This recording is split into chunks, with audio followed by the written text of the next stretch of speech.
We are now on the record. This is the Kentucky Public Service Commission. My name is Michael Schmidt. I'm chairman of the commission. Seated to my right is Vice Chairman Robert Cicero, and to my left, Dr. Talina Matthews, the third commissioner. We are here today for the purpose of receiving evidence in two cases which have been, if not consolidated, at least by order, will be heard at the same time, and those are case 2019-00055, investigation of B&H Gas Company and Bud Rife individually as an officer of B&H Gas Company for alleged violations of KRS 278.300, and I think that's an allegation of obtaining loans or incurring indebtedness without the prior consent or affirmation by the Kentucky Public Service Commission. Second case is 2019-00056, investigation of Johnson County Gas Company, Inc. and Bud Rife individually, and as an officer of Johnson County Gas Company, Inc. for alleged violations of KRS 278.300.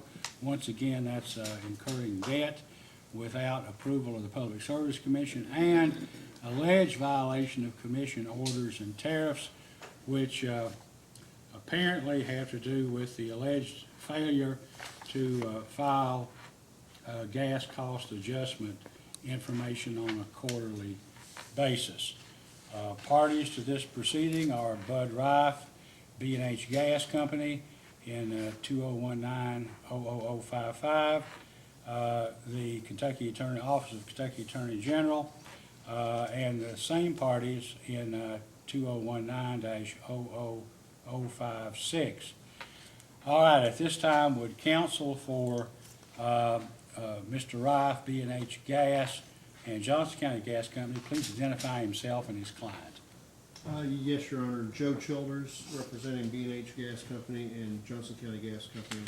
I have with me Mr. Bud Rife. Okay, thank you. You may be seated, Mr. Rife. Thank you. For the Kentucky Attorney General's office. Mr. Chairman, on behalf of the Attorney General, I'm Lawrence Cook. Okay. And counsel for staff? Nancy Vinsel and Andrew Backer. Thank you. Okay, are there any motions to be heard prior to beginning this proceeding, Mr. Childers? Yes, Your Honor. As Mr. Chairman, I'm sure that you are aware from your extensive years of practicing law, sometimes attorneys tend to take on things that are a little outside their area of expertise. I know that you've never done that, but I have. And so I wanted to initiate this proceeding by letting the commission know that when these promissory notes, both in Johnson County Gas and in the B&H Gas Company case, were attached to the respective ARF filings at the end of 2018, that was entirely done on advice of counsel. And I'm here to tell you that that was not good advice. That I failed to view the statute at issue, KRS 278-300, prior to advising my clients to take that action to basically take unconsolidated IOUs, if you will, for both companies that had been building up over years and years and years. Because there's not enough revenue in either of these gas companies to support the operations of the gas companies. So as a result, the two suppliers of gas that are partially owned by Mr. Rife that supply gas to these two respective gas companies have never been paid for all of the gas that they have supplied. Mr. Rife has, as he will tell you when he gets on the stand, he's the last one to get paid. All the other debts get paid, including the utilities, the insurance, labor costs, payroll costs, taxes, all of that gets paid. And then if there's any revenues left at the end of the day, maybe B&S Oil Company will Oil and Gas will get paid, or Hall Stevens and Hall will get paid, or Bud Rife Construction will get paid. But that's not always been the case. And as a matter of fact, as I recall it, there have been very few years where Mr. Rife's company's Bud Rife Construction Company, for example, or Bud Rife as the manager of these entities has been paid everything that he's owed. Because again, they're the last ones to get paid. So on my advice, which was bad advice, obviously, the companies consolidated that past due debt into promissory notes to try to make it manageable and at least present to the commission something that has been building up over the years, so it would be consolidated, you could see it, and that was just bad advice not to come here first and ask for permission like that. So in light of that, and I understand from the last order that was entered by the commission that the issues that we're here about today are solely concerning the promissory notes in both of these cases. And I think that the way the commission framed it was we're going to proceed with this hearing because neither B&H Gas Company nor Johnson County Gas Company has admitted that they violated KRS 278-300. Well, I can tell you right now, as their attorney, that I believe there was a violation of KRS 278-300. And as soon as we recognized that, we revoked those notes so that there were never any payments made on those notes. Those notes were revoked. We filed a motion to dismiss after the revocation of those notes, which was denied by the commission. But I'm here today to renew my motion to dismiss these two cases, at least insofar as they apply to the promissory notes in each of the two respective matters. I understand there's another issue in the Johnson County case. I think that's not an issue that we're here on today because, as I understand the last order of the commission, you indicated in that order, I think, that there was a violation, and it's just a matter of determining whether there would be any penalties to Johnson County Gas as a result of not filing those quarterly reports. So with that, I'll renew my motion and leave it at that. I don't know if there are any responses. Any response, Mr. I do. Thank you, Mr. Chairman. I believe that questions still remain regarding the finances of the two companies, and I think they go to such an essential nature of the financial status of the companies that an investigation needs to proceed. Regardless of whether debt was evidenced by promissory notes supposedly now withdrawn, it appears to me, as I review it, that these debts still exist, and it just appears that some of the debts might be questionable.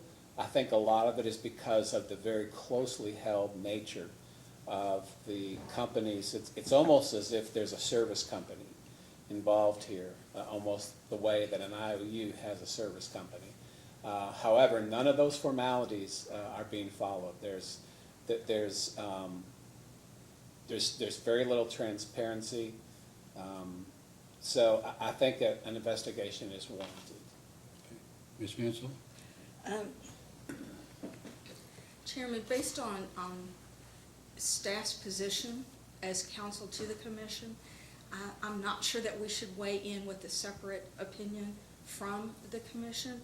I think we should take the motion under advisement, acknowledge that on behalf of Mr. Rife, Johnson County, and B&H, Mr. Childers has admitted the violation of KRS 278-300. Staff does have a few other questions also. I think the motion should be taken under advisement. May I just briefly respond, Your Honor? To Mr. Cook's response, I would just say that we filed 2 ARF proceedings, one for each of the 2 companies, and those were held in abeyance pending this case. But it seems to me that the finances of the 2 companies that should be more appropriately explored in the ARF proceeding, because that's where we're asking for an increase in rates. And so the debts that do exist still, as Mr. Cook acknowledged, would be something that we would be coming to the commission with full transparency to show you those debts, to ask for rates that would reflect some sort of payment. And if you recall, the promissory notes that were signed and were attached to the ARF proceedings were payable over many years to Mr. Reich's company without any interest whatsoever. So they were trying to put their best foot forward in terms of keeping the rates as low as possible by not taking any interest and by spreading it out over a period of time that would hopefully make it manageable for these companies to pay back that debt. So I think those are more appropriate items that should be taken up in the ARF proceedings. Well, my opinion is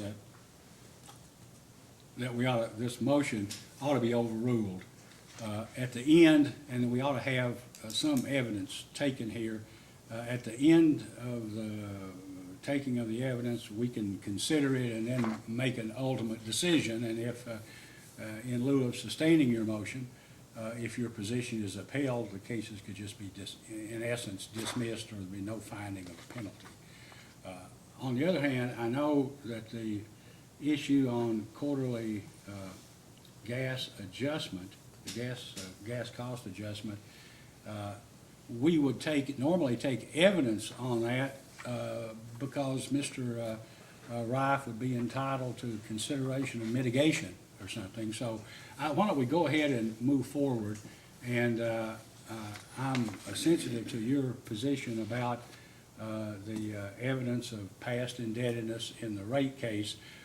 We would give Mr. Cook an opportunity to pursue, to some extent, this information, because to the extent we do get something here, we might not need another hearing later in the rate case. Well, I think we would want another hearing at that point in time on the ARF proceedings, because we're not prepared to hear today to present our entire ARF case. Well, fine. Yeah, well, you're entitled to have a hearing in the ARF case, and there's one thing about this commission is, people say we love to hold hearings. So I don't know about that, but we found the only way you can really get any real information is at a hearing where you can ask some questions. All right, if there's nothing further, are you prepared to move forward at this time, Ms. Vincent? Yes, I am.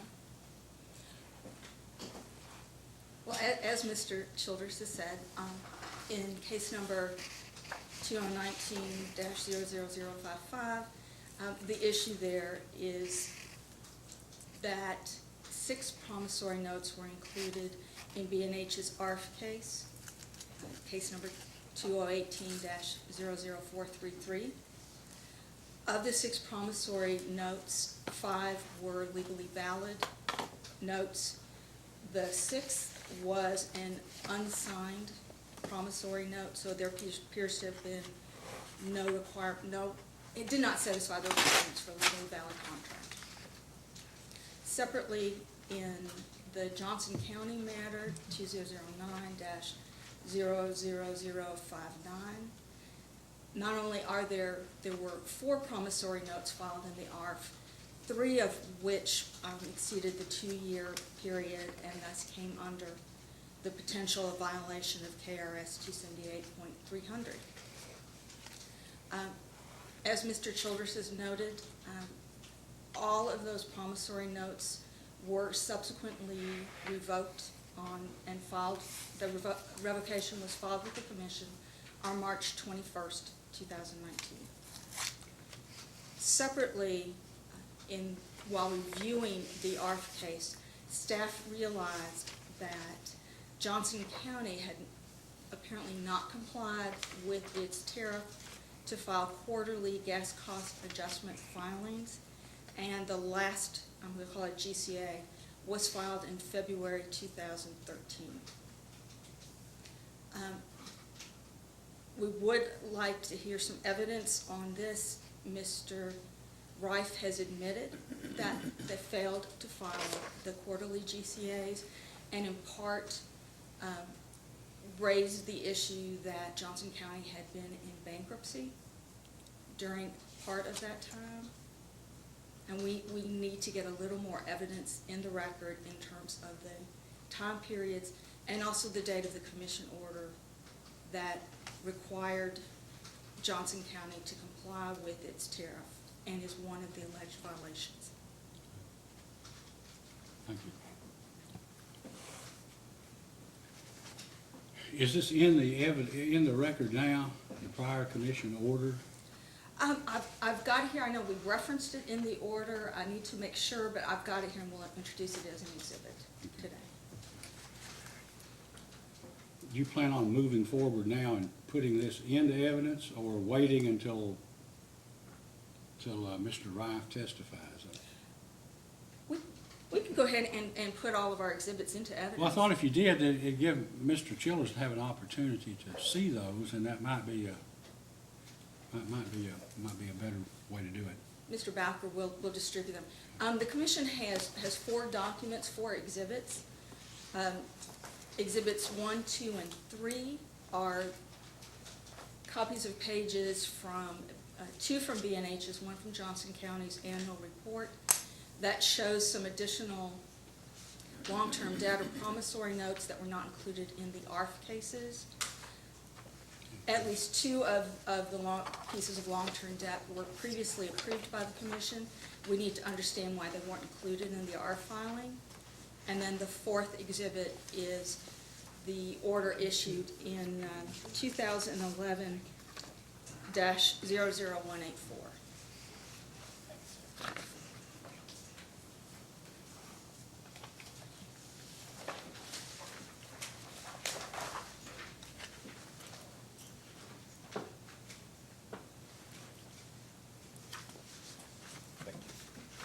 I'll also point out that in the order opening both of the show causes, we had referenced the information from the annual report and returns of the debt.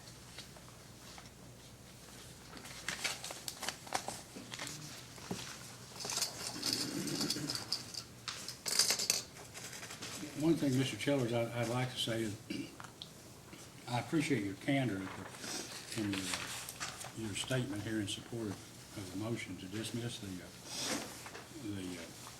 case insofar as those notes are concerned. But in 5 of these ARF cases, utilities are supposed to file all the evidence of indebtedness. We sometimes get cases, unfortunately, many from, most I guess, from rural water districts, where they don't, for whatever reason, they don't include the debt, or if they include the debt, they don't tell us that they can't make their loan payments or that they're in default. And then you go ahead and get through the ARF case, and you find out they didn't get enough money. And then somebody's calling here saying, can you help us collect these rural development or Kentucky infrastructure says, you know, they're not paying their debts. Well, they never told us. So in a way, I guess including all the debts is a good thing. I understand the situation that you talked about the notes. But apparently, this was left off. The other debt that had been authorized in the past was not included, but probably should have. Is that That's correct? Yeah, Okay. I think in response to that, I think it was probably an oversight due to the fact that they had been part of the annual reports that were filed every year with the commission.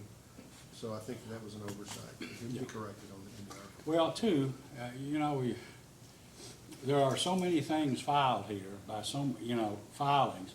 The staff can't always pick things up until you get an ARF case or something else, and then when you cross-check it, and that's the only way that it perhaps shouldn't be that way, but unfortunately, that's Well, what it is. hopefully we'll get back to the ARF cases very quickly and we can amend that petition. Okay, all right, thank you. All right, Mr. Childers, you have enough information? Are you If you able just to give put me Mr. one Rife second on? to look Yes. at this other document. Are these the only documents? Just Yes.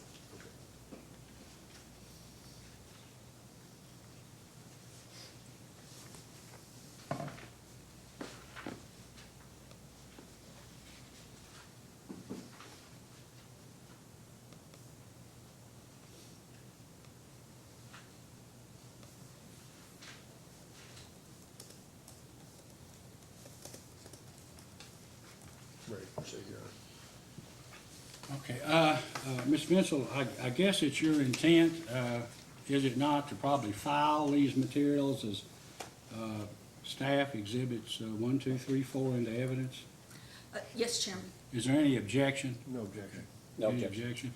All right, let the exhibits be filed as, or marked as filed, and staff exhibits 1, 2, 3, and 4 respectively. All right, Mr. Childers, you may call your witness. Call Bud Wright through.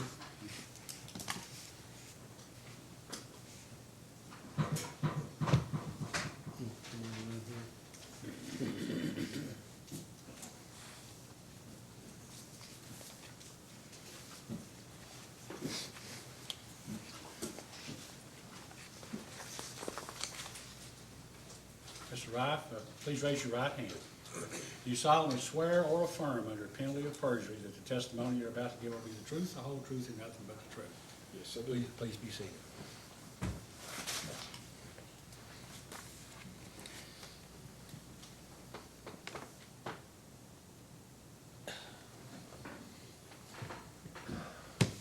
Good morning, Mr. Rife.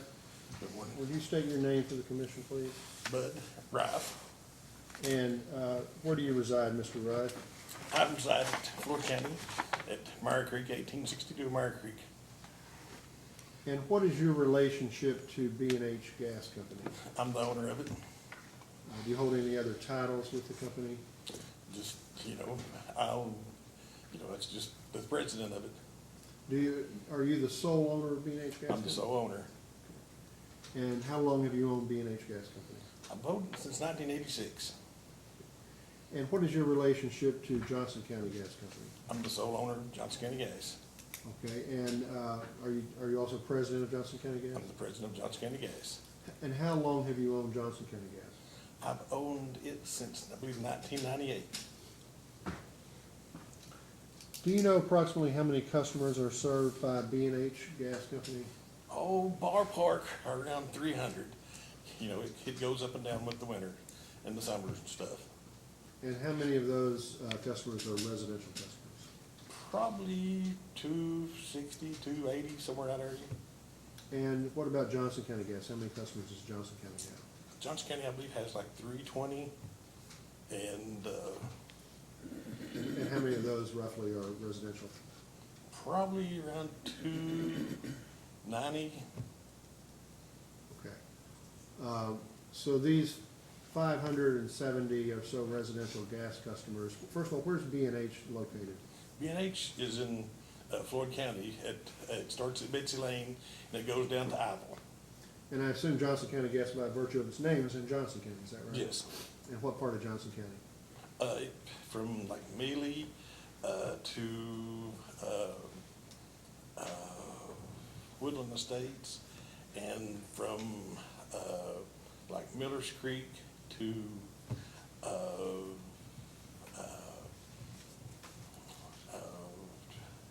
it's right there where oil supply is returning. I think it's called Paladin. Okay. As to these roughly 570 residential gas stations that you've described, is there any other source of natural gas to heat their homes other than these two companies? On Johnson County, no, it's all Johnson County gas. They might be as far as, a line that would cross, Kentucky, West Virginia or something like that. But I believe there's, maybe just, that'd be the only one.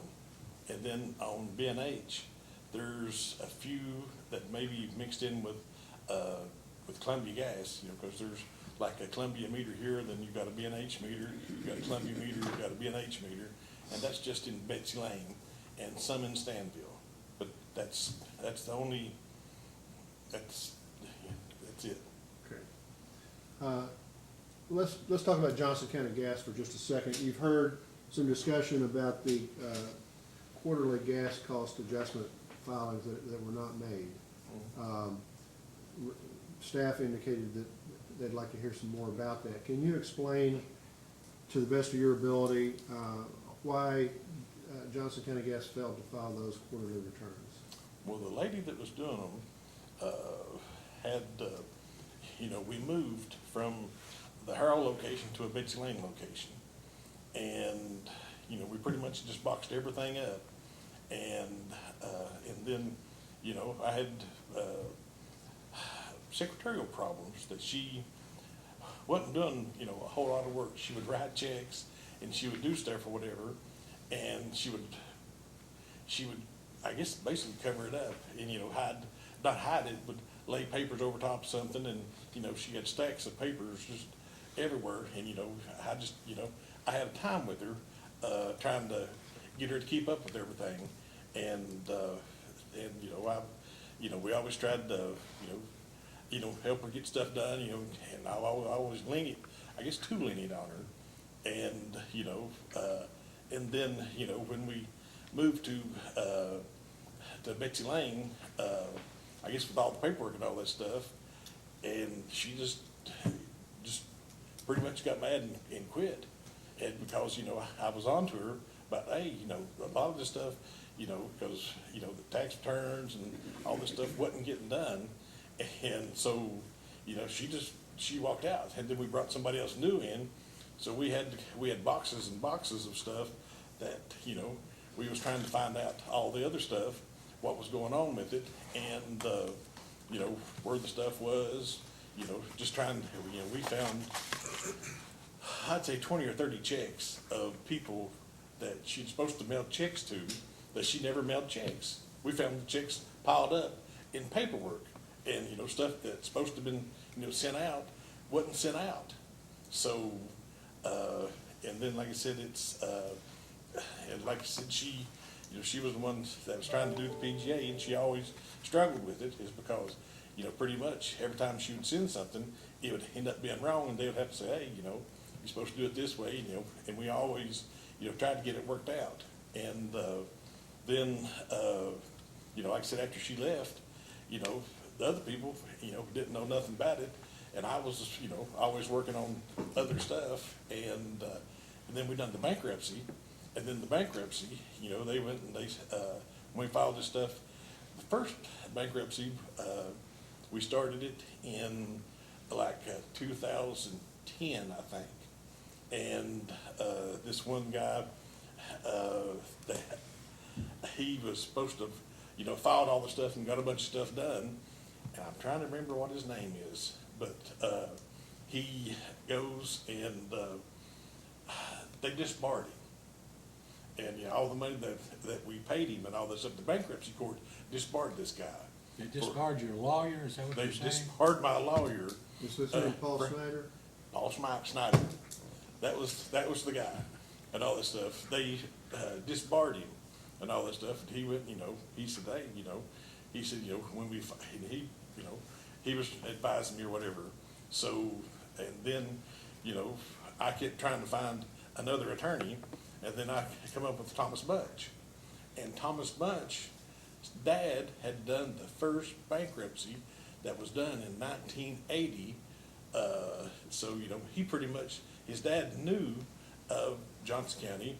He was the one that had set it up for the Department of Local Government, and he was the one that helped me get through this stuff. And, you know, he was the one that filed it, I think, in 2011 or 12. And he was the one that helped me get through it. We pretty much, we just now got out of the bankruptcy, everything, we've just got our papers, we're ending the bankruptcy stuff. And it's just now, you know, matter of fact, I got a letter from him that they had, there was a $13 filing fee, which I had paid to the Johnson County clerk, and from what I understand, that they missed another $13 fee, and they sent the paperwork, the final releases, back to him, and after today, I'm supposed to stop by Thomas's office and pick up my paperwork so I can finish up and have, you know, all the stuff free and clear. And like I said, that was, you know, what he explained to me, you know, when I done the bankruptcy stuff. He said, you know, if anything changes, he said, you have to go back to the bankruptcy people and, you know, and file it with the courts, in the federal court to get your, you know, if this stuff changes, you know, contracts and all this stuff, and, you know, nothing that pretty much changed. So that's what happened with the bankruptcy. Look at PSC Staff Exhibit number 4, that you've got there. It's an order from the Public Service Commission. Do you see that? Yes, Looks like that was entered in March of 2012. You were aware that this order had been entered, correct? yes, And so in this order, it states on page 2 that Johnson County is supposed to file with the commission all required documents on time and comply with the following requirements of the GCA tariff. You were aware of that, right? yes.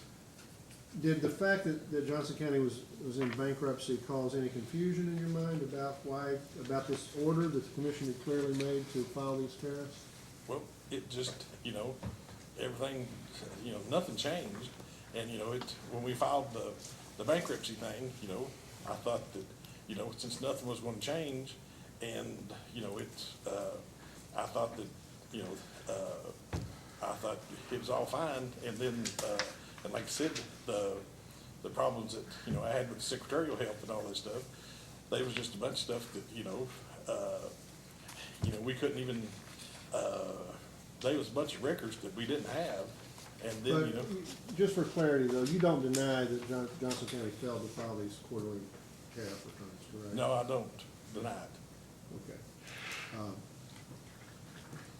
I don't know if the commission would want to, I could pass the witness just on this quarterly tariff now and let the staff and Mr. Cook cross-examine him on that, and we can go back to the other issues, or if you want to. Why don't we do that? We kind of bifurcate or trifurcate or whatever.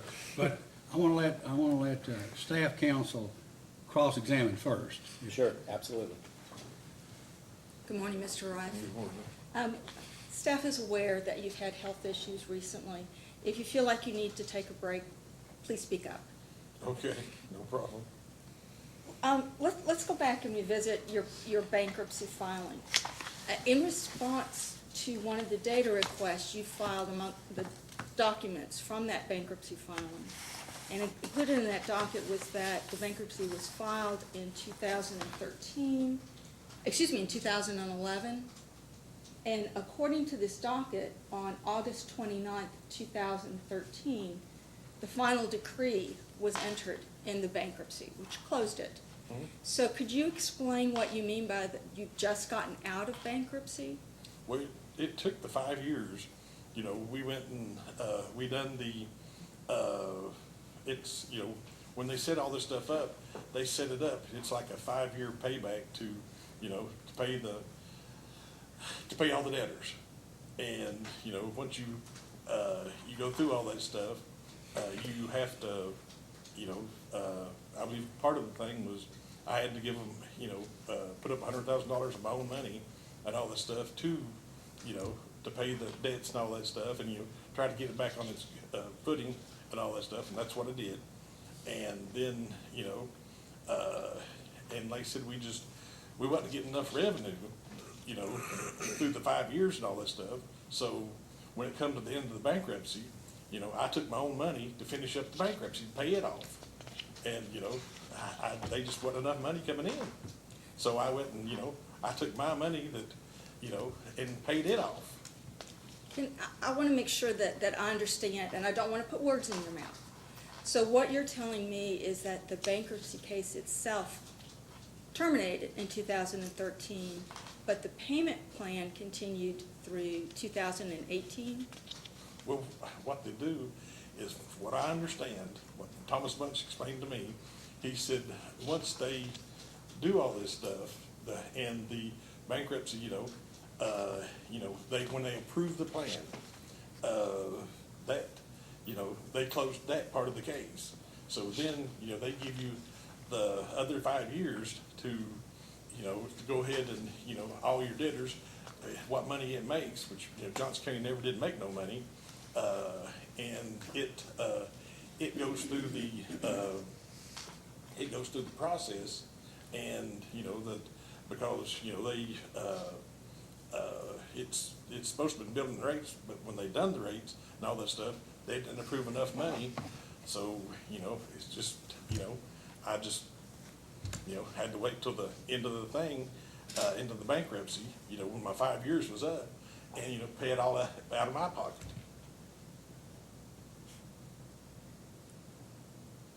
Mr. Ruff, I don't expect you to be a lawyer about that. I want to be clear about that. Do you have any documentation that, to file into this case record that shows that these payments were made over the 5-year period after the bankruptcy was closed? Yes, I do. But I'll have to get that from my attorney, Thomas Bunch. It's because that's something that, because what I understand that he does is that after the 5-year period, he opens the case back up, and he goes to the, to the bankruptcy court, and then says, hey, he's went through his 5 years, he's paid all this stuff, everything that was set in the bankruptcy plan, and then, and then, then they'll file the final order of saying, debtors has been paid, and it's all over with. Sir, we'd be glad to provide that as a post-data Okay. request. And all we really want is a copy of the document that reopened the bankruptcy case and indicated that it was paid. I would note that the docket that was filed into the case record for Pacer was generated on March 1st, 2019. So I'm guessing from this that whatever was filed was after that date? And it may, whether it's been filed yet, I'm not sure if it's been filed yet, but I have no clue. we'll provide whatever we can to show that. And just for your edification, I think this was chapter 11, so there was a reorganization plan. Yes. Which is always post confirmation. Yes. And I'm also appreciate that because I'm aware, as we worked through in the discovery, that in the ARF case, there was a reference to a Chapter 13 bankruptcy, and that was an inadvertent error.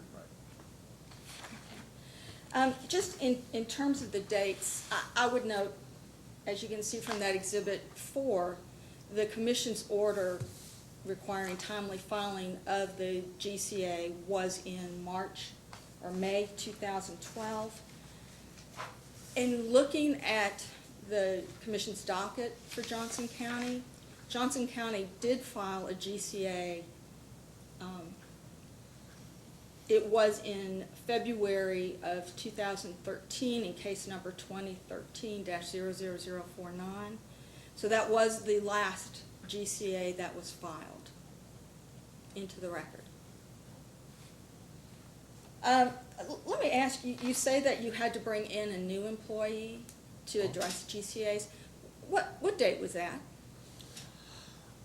I really can't tell you. It was after, it was after, I think it was right at the time of the move and all that, is because the lady that I have now, there was like 1 or 2 people between her and all that stuff, and it was I just had the PSC law, or PSC filings and all that stuff.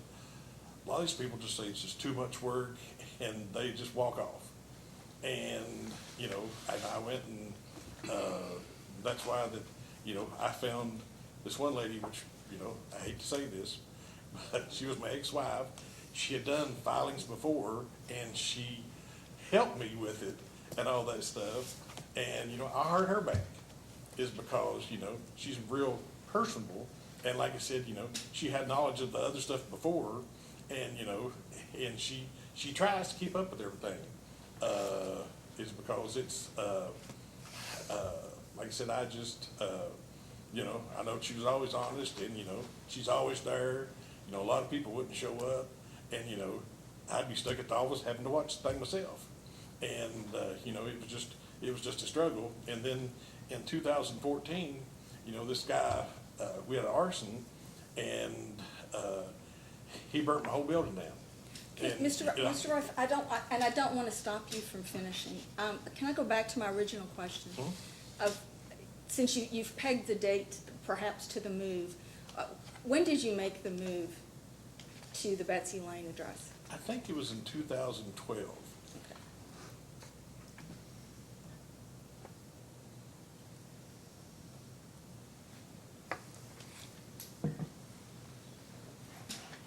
Now, I'd like to ask, if I could, one question. Yes. Too.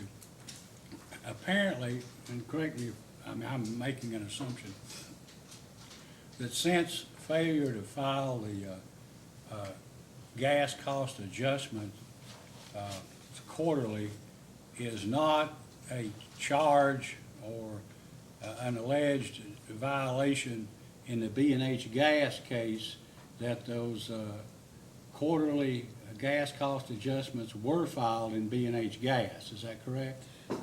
There has been a separate investigation into that, but yes, that is not an issue in the B&H show cause.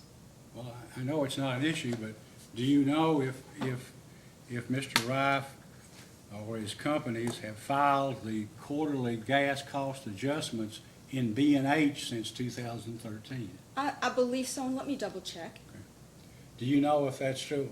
Because the question was, if your employees or you or somebody were filing these on gas cost adjustments on a quarterly basis in B&H, all right, I don't understand why you wouldn't have been filing them, what the excuse would be in Johnson County Gas, because somebody would know that they were due, and if they were being filed in one, they ought to be filed in the other, that's all.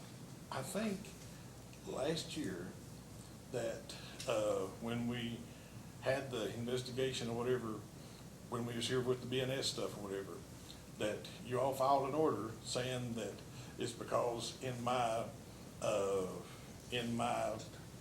tariff is if the gas price didn't change, that I should, that I didn't have to file a GCA.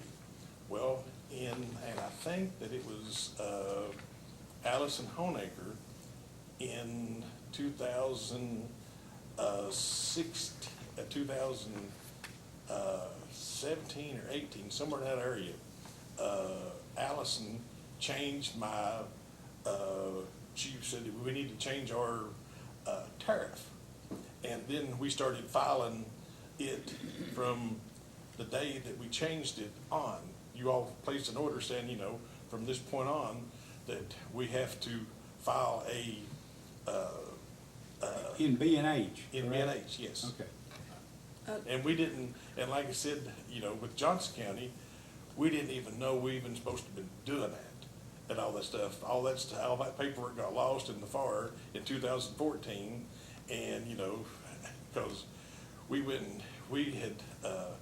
had unboxed. I mean, when we made this move, we could probably fill up the back side of that wall with cases of paperwork that we had that was, went back from, we had paperwork back from 1986. I kept all that stuff, and all that stuff got lost in the fire. All that stuff was upstairs in my office, and I didn't, all that stuff got, lost. Let me ask you, the price of gas, the fair market price of natural gas in 2013, February 2013, was higher than it is now. Is that fair to say? Yes.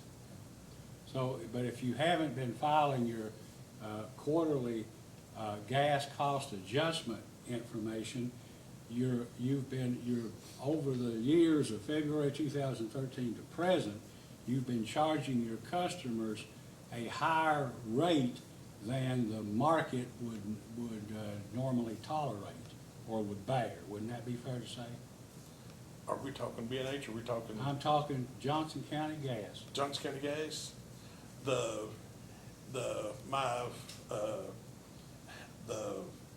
contract that we have with it and all that stuff, it's, we pay the transportation. Yeah, And I'm just talking about the gas. You're charging, if your rates have not been reduced to reflect the lower cost of natural gas, your customers are paying a 2013 price now for a product that the 2019 price should be lower.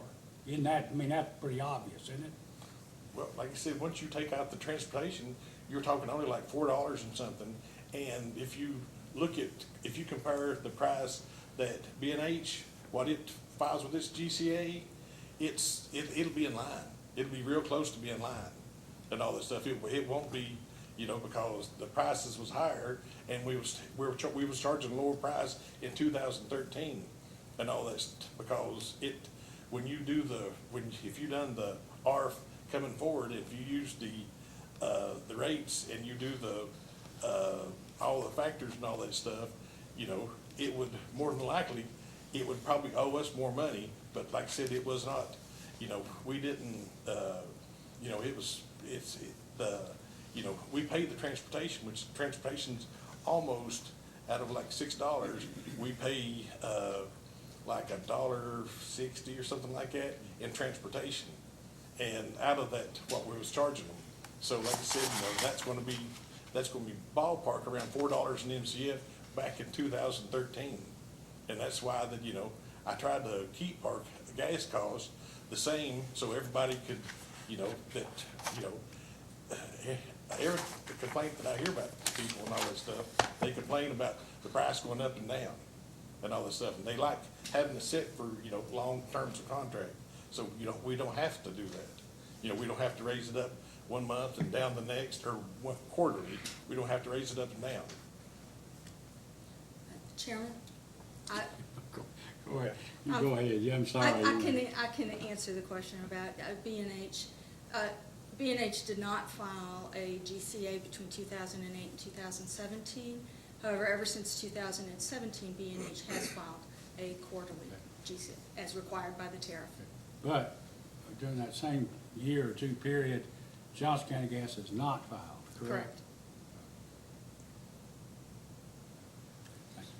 So just You, for, go ahead, I'm sorry. just for clarification, you're indicating, the chairman's question was regarding natural gas pricing, and the fact that in 2013, the price of natural gas was obviously higher than it was in 2018 or 19, but you haven't, and correct me if I misstate this, your answer is because you are not charging your cost to deliver the natural gas, you're saying that it balances out with a higher price that you're charging on the GCA, and together your overall rate is fair, and that's why you believe that you're not overcharging your customers. Is that a correct statement? Say that one more time, so I can. There's two components to the natural gas cost. The delivery and the cost of natural gas. The GCA is supposed to adjust the actual market price of natural gas. It's a non-component as far as whether you make money on it or not. The delivery side of it is where you file your ARF, you give your cost, you make a determination of what it costs to deliver it, and you make your profit there.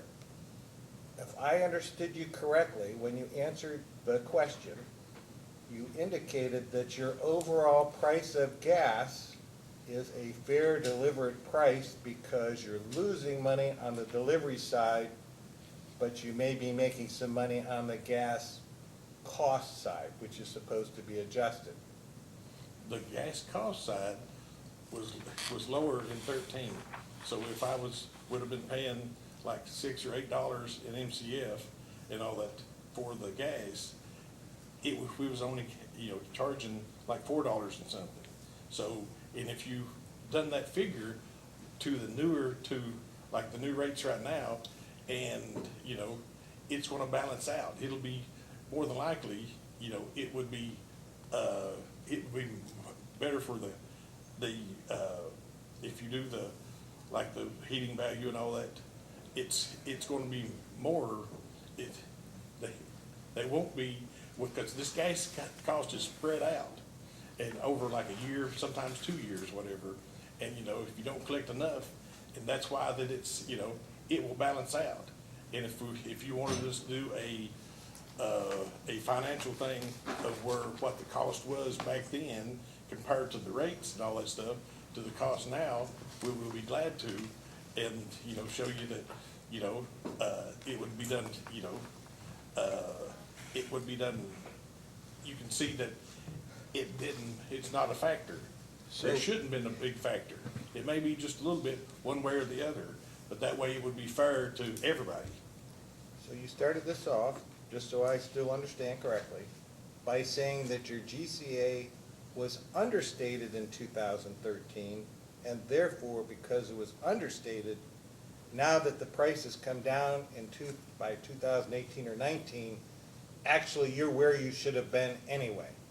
Is that the statement you're making? If you're going to spread it out, through the years, yes.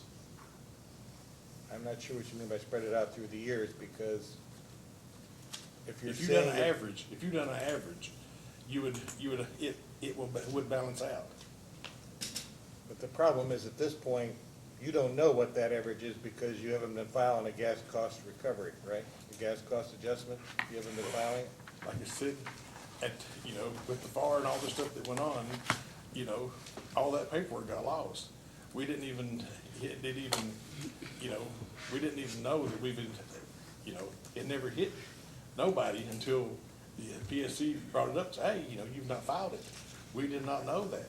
I did not know it wasn't being filed. Just because that paperwork, everything got lost in the fire in 14, and, we just didn't know. Okay, so I'm only in this part of I'm gonna give it back to staff to ask their questions, then I'll come back to it. But my only reason for asking the question was because I wanted to understand the justification for saying the GCA was not filed, but in the end, basically your customers are even because of, you were low on the cost of gas back in 2013, and it's come, so you're not, it's just come, the price of natural gas has just come to where it is in 2018 or 19. And so I'm trying to establish a line here on where you are in your justification for this, you're not overcharging your customer. Okay, well, if you looked at I believe our last ARF on B&H, I believe it's like $6.44, $6 and something. And, that's for the gas cost. And, there's no transportation or nothing in that. And, Johnson County's, once you take the transportation out of it, it's just like $4 and something. That's under what we could have been charging. Because if you look at the numbers and all that stuff, what we know is with B&H, and and I've noticed that if you look at all B&H's numbers, it's never been, I don't think it's ever been $4, below $4 or $4.50, and that's basically what the Johnson County customers has been paying. You know what the best part about the GCA is? It's formulary, so you know what the actual changes are, and it takes into account the BTUs and all the other factors that go into it. But if you don't file it, making a statement that you think it's about right doesn't help anybody, because there's never been any documentation that it was correct or incorrect. And I think that's part of the issue here. I'm gonna let you finish off with your questioning, then I'll finish off my line of questioning. Well, to build on what the vice chair's been asking about, so is it your testimony that when you filed the GCA the last GCA in 2013, it did not reflect the appropriate cost, that you filed a lesser amount? Yeah, it's because, I wanted to set it to where, we wouldn't have to raise it and up and down. Like I said, it was more likely below it, and it's like I said, and if you check right now, if you look at B&H's, it's below what B&H could charge right now. I don't know what, I don't really see a whole lot of those numbers, but they tell me, and then there's so much other stuff going on in the businesses and all that stuff that, it's less than $4 and something. I know it's less than $4 on our last GCA. And like I said, and this is a set contract, the gas that we buy, and that's why that's why if you look at what even is charged right now, and you take out the transportation, it's less than what we should be paying. Who is your set contract with? With me, with us. That's not an arm's length transaction, that's the problem. we keep up with every penny, and that's what I've asked, that's what we used to do and all this stuff. When the Public Service Commission, we'd file rate cases and all this stuff, y'all used to send people out and would come down and we would lay all this stuff out. And, you know, they would look at all the bills, all the receipts, what we charged and all that, and they would help us. And, you know, they would, I can't tell you how many times that we've come to the commission and drove down here and, you know, and had training, and that they trained us, and they would help us get this stuff lined out. And, you know, and it's, you know, it don't happen no more. The PSC don't come out and help people no more. You know, it's the, you know, and we've asked for informal things, and you try to help us get stuff lined out. And like I said, it don't happen. When we done the, you know, anything that's ever went on, you know, to train the people and all that, to get this stuff, you know, straightened out, to line it out, you know, and do ARF cases, PSC used to always come out. Back in the nineties and all that stuff, you know, from the last, you know, the last one that I done with B&H, you know, Leah Faulkner, Chris Whelan, and, you know, a lot of the old hats, they come out. And, you know, they would send a PSC attorney and all that stuff, and, you know, they would help the small companies through with this stuff. And that's why that, you know, these ARFs are supposed to be like a 90-day turnaround. And, you know, and like I said, everything is done at arm's length agreements. It's done with contracts. It's done with, and we keep up with everything that we do, everything that we sell, and I'm the last person that gets paid. Even we're talking about this money and all this stuff for the ARF, and that's why we done this, Johnson County, rate case, is because it wasn't getting enough to even pay for the gas cost, you know? What's the structure of B&H and Johnson County Gas? Is it an LLC, an S corp, corporation, partnership? What's your structure? It's a corporation. It's a corporation, and you own all the shares. Mm-hmm. And do you have any bookkeeper or anything that assists you in the administration of the corporation, or you just have a secretary that is responsible for filing all the annual reports and everything else? I got a CPA that does all the work. That they do, he does the tax returns, the annual reports and all that stuff, and the secretary is the one that's responsible to get everything together to take to him. And the secretary has been there, I think, since you said you changed the locations after the fire, which is, I believe it was right before the fire, I think. I think she worked for me, like I said, I think she's been there 5 years now. I think maybe 6, somewhere in that area. And I think she started in 13, I think. You know, that's just, you know. so between the secretary who's been there 5 years and the CPA who's been doing your books for how long? He's been doing them for, 8 years, 9 years or something.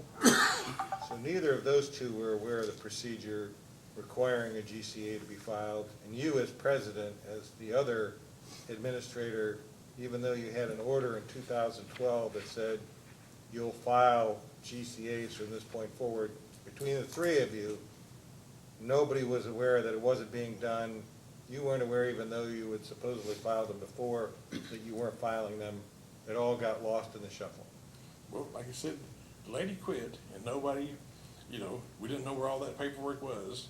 And like I said, then, and that was like, you know, 12, 13 or whatever. And all that stuff, I guess is when we filed the last one. And then we moved like a year later, and then, you know, that's when we had the fire. And then all that stuff, putting stuff back together, building a building, and doing all this other stuff, it just, you know, it got lost in the shuffle. And like I said, and I didn't, you know, realize that, you know, we had to do it until the commission said, hey, you know, you've not filed. And I went and I was thinking, you know, okay, you know, we're gonna have to get this stuff done. And, you know, because what the CPA don't do the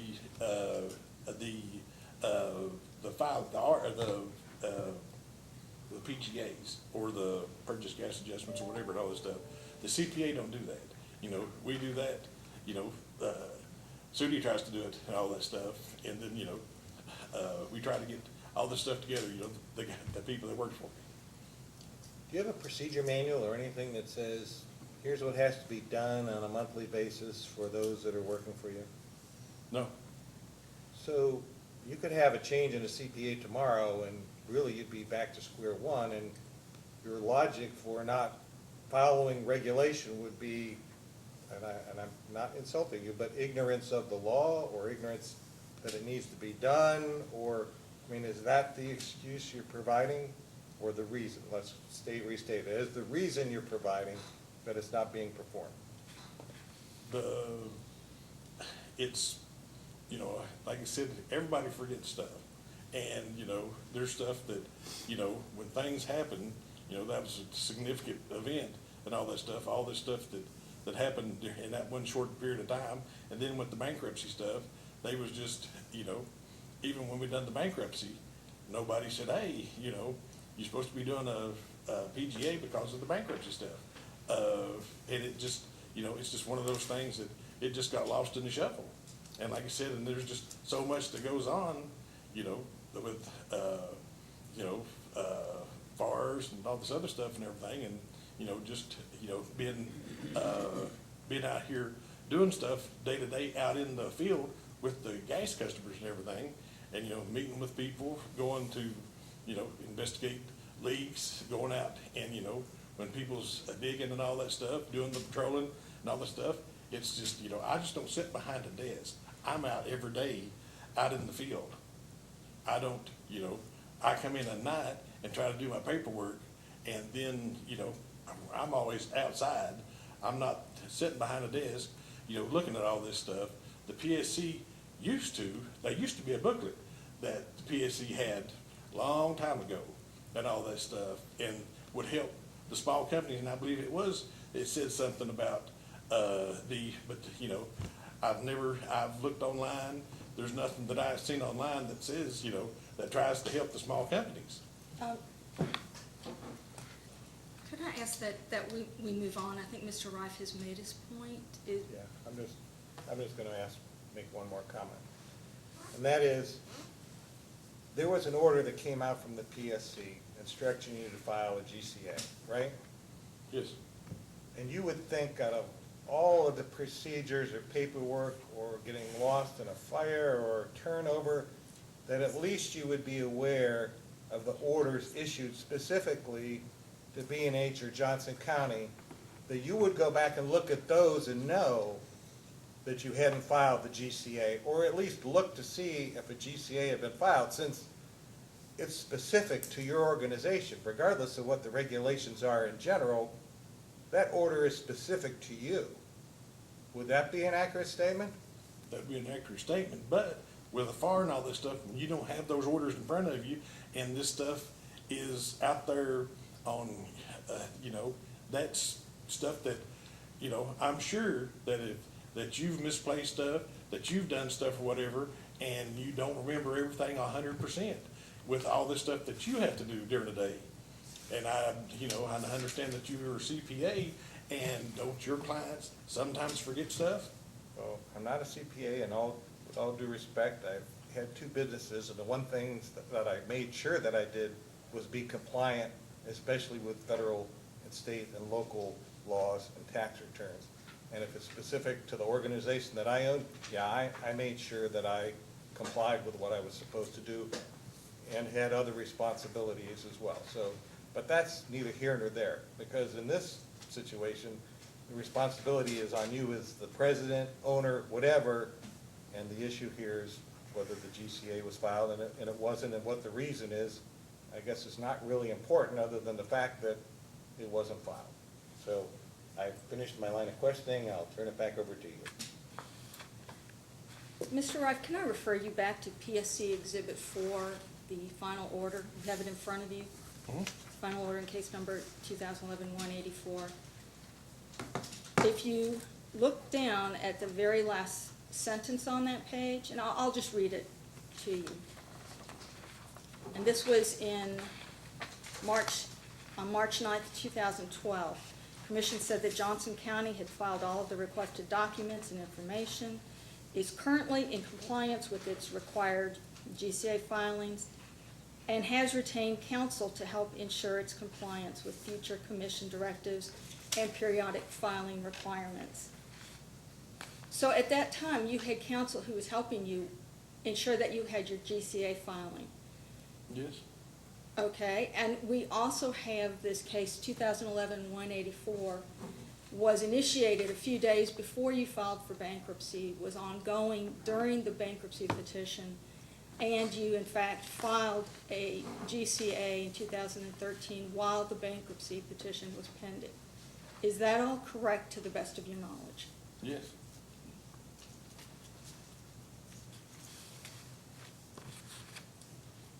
Mr. Rush, are you aware that in B&H, when B&H makes GCA filings, that either you or is it Ms. Allen have worked with commission staff, in fact, Ms. Jankowski, to ensure that the filings are correct? Yes.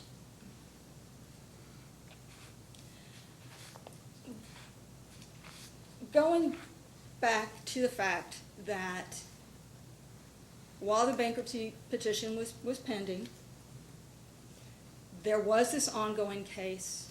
You said you retained counsel, you would comply with GCA filings. So can you explain what the basis is for not continuing to file GCAs after February 2013? Like I said, you know, that was, that's when, you know, staff was changed. And like I said, it just, you know, I tried to find new people and, you know, we kept going through, and I mean, there was tons of paperwork that we had to get caught up on. And like I said, if we've never did come across this, order, or never come across the, stuff, because like I said, I don't know if what she done with the stuff or whatever. It's because stuff would come in the mail, and, you know, we found lots of envelopes that wasn't even opened.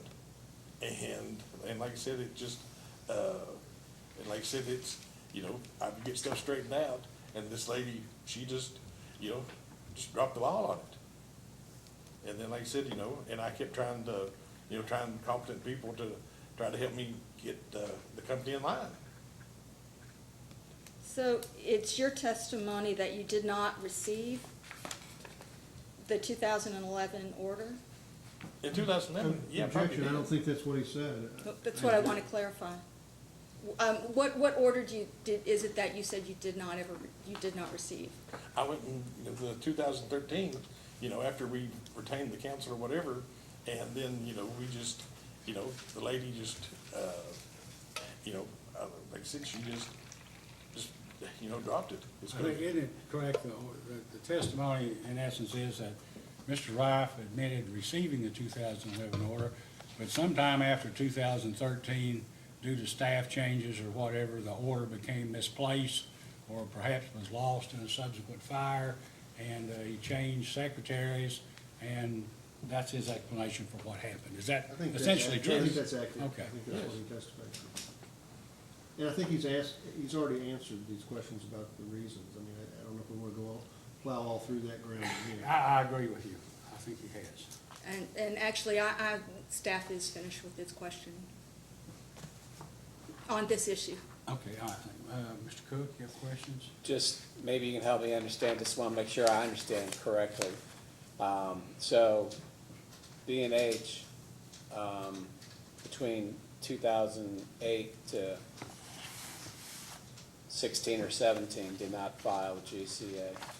And then Johnson County from 2013 through the present has not filed a GCA, is that correct? From 8 to 17, we didn't have to, is because in my tariff, it was set up that if the gas You're costs. talking about B&H, correct? Right. But the question is about, No, I think he was Oh. asking about B&H. All right. Both, he was asking both. Yeah, that's not both, that's right. Yeah, Right. so, all right, go ahead. I'm sorry. yeah. So, you were explaining, I'm sorry. Yeah, in 2008 to 17, until Allison Honaker changed it, we didn't have to. And, then in Johnson County, you know, it's supposed to have done it, and, you know, it had in 13, but with all the changes and FAR and all the stuff, it just, because there's a lot of orders and a lot of things that goes on, and it's just tough to keep up with. And if I understand correctly, then too, both B&H and Johnson County share offices, is that correct? Yes. Okay. That's all I have. Commissioner Cicero, any other questions on this topic? I think this horse is dead. Mr. Matthews? I don't have anything to I add. have nothing. Any redirect? Just a couple, Your Honor. Mr. Rife, you were showed the order, and counsel for the PSC staff read you the last line, on page 1, saying that Johnson County had retained counsel to help ensure compliance. You saw that, didn't you, when she read that? Yes. And it looks like at that time your counsel was Dinsmore and Scholl out of Louisville, is that right? Yes. Why did they not continue to represent Johnson County Gas? I think that the lady, she left the firm, and she went somewhere else. So, and then, you know, then when I went back to talk to this guy, these people and all this stuff, they went and they just, the guy that was there, it was just way too expensive to, because like I said, there's just not enough money to deal with. May I approach the witness with an exhibit? Your Honor? Yes, you may.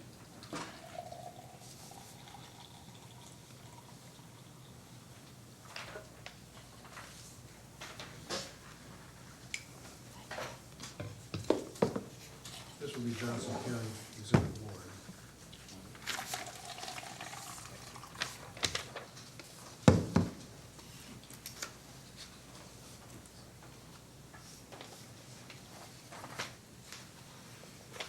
Mr. Rife, I've handed you a document that appears to be a spreadsheet entitled Johnson County Gas Supply and Payments. Do you see that? Yes. What does HSH stand for? Hall Stevenson Hall. And what is Hall Stevenson Hall? It's one of the gas suppliers to Johnson County Gas. And is that a company in which you own an interest? Yes. It looks like from this 2012 to 2018 chart that that Hall Stevenson Hall supplied the majority of gas to Johnson County Gas. Is that true? Yes. And the fourth column over shows the cost to Hall Stevenson Hall cost. Do you see that column? Yes. What does that column actually represent? That's how much Hall Stevenson Hall had charged Johnson County Gas. Okay, and that totals $362,413 Yes. over those 7 years? Yes. And how much was actually paid to Hall Stevenson Hall, the next category, next column? $40,000 and $40,792.58. And the next column says owed to Hall Stevenson Hall, the total being $321,620.42. Is that accurate? Yes. Why did Johnson County Gas not pay Hall Stevenson Hall the money that it was owed? Because we was paying all the other companies, the Bradco and EQT, everybody else that, you know, we was the last ones to get paid. And, you know, When you I say just- we were the last ones to get paid, you mean Hall Stevenson Hall? Hall Stevenson Hall, yes. Did Bradco get paid everything it was owed? Yes. Did EQT get paid everything it was owed? Yes.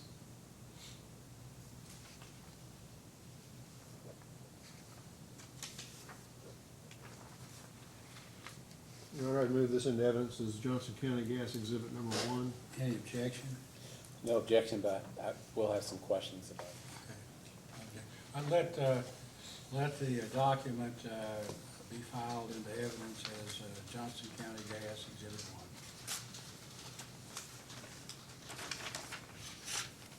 1. How many employees does Johnson County Gas have? None, just me.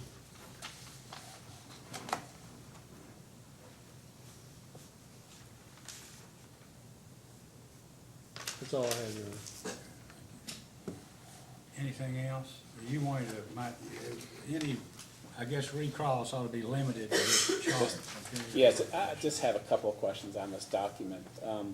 So, Mr. Reif, I just wanted to ask you, with all the money that is owed to, I'll call it HSH and to Bradco, why is it that they forego collecting on the amounts that they're owed? Stephen Hall's the only one that is owed money to. And, you know, pretty much, we was just trying to get through the bankruptcy and trying to, you know, keep everybody else paid. You know, the insurance, all the money that it takes to keep everybody, you know, keeping the doors open. You know, it just, you know, that's just the last person that, you know, I'm the last person that gets paid.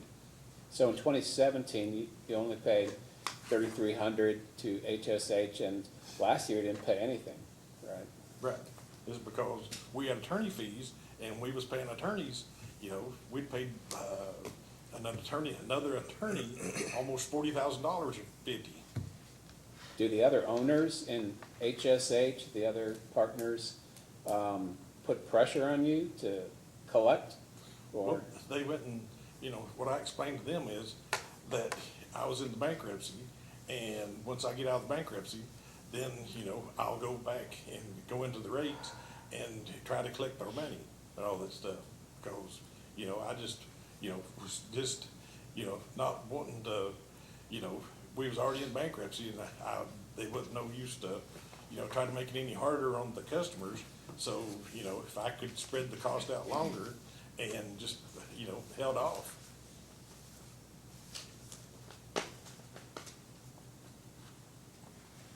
so you made payments to Bradco, is that correct? Yes. So Bradco is not owed any money? No. Okay. And so Bradco is not, you don't have any ownership interest in that? Nothing whatsoever. That's all I have.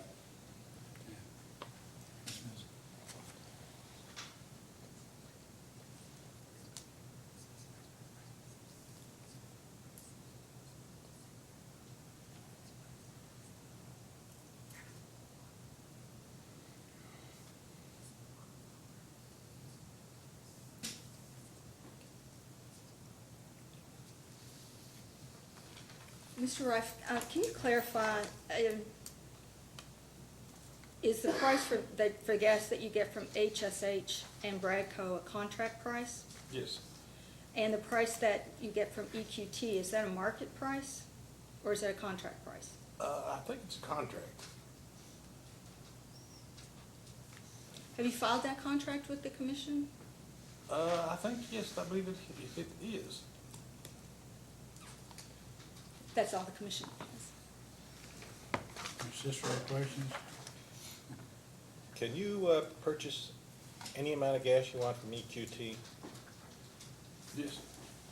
So why do you pay $6.86.5 for HSH gas when you can get EQT gas for $4.10? Is because once you take the transportation out of Hall Stevens Hall, it's only like $4.50 for something. So you're saying that your transportation cost to you alone is $2.37? It's, EQT, I believe, charges, I think, around 95 cents or something like that. And I think,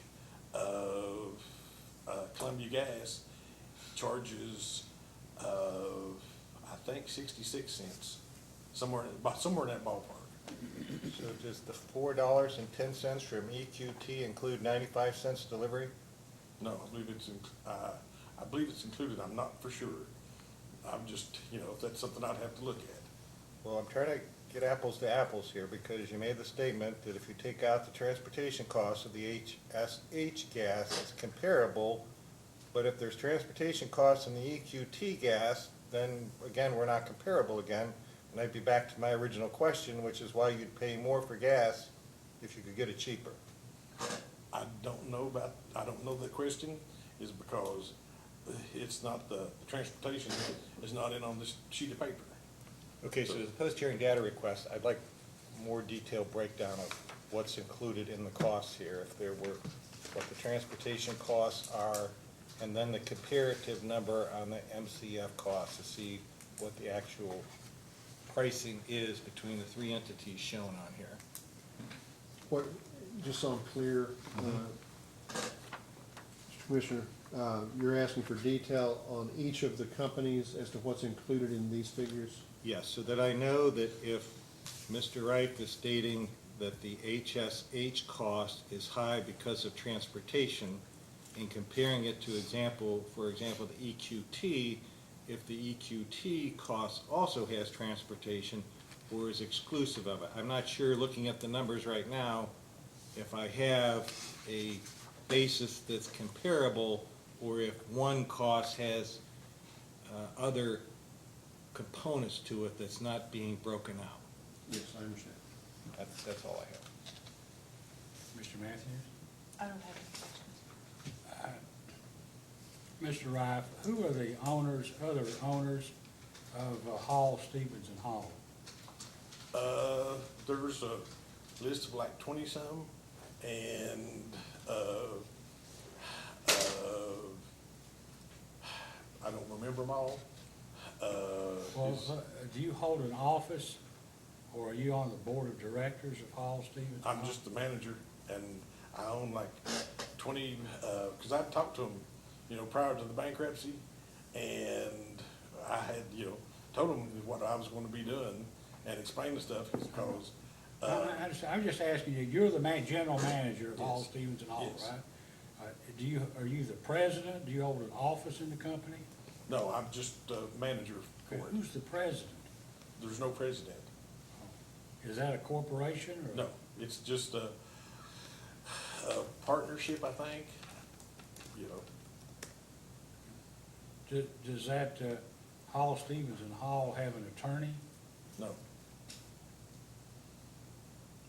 Do you file tax returns? I think everybody, when we pay royalties and all that stuff, that's where you file your, that's where it, after it pays out the money, whatever, it pays the people that receives the money is the ones that files it on their tax returns. Does Hall, Stevens, and Hall have any customer other than Johnson County Gas? No, And how many wells does Hall, Stevens, and Hall have? 3, And where are they located? Knott County. In Knott County, okay. I have no further questions.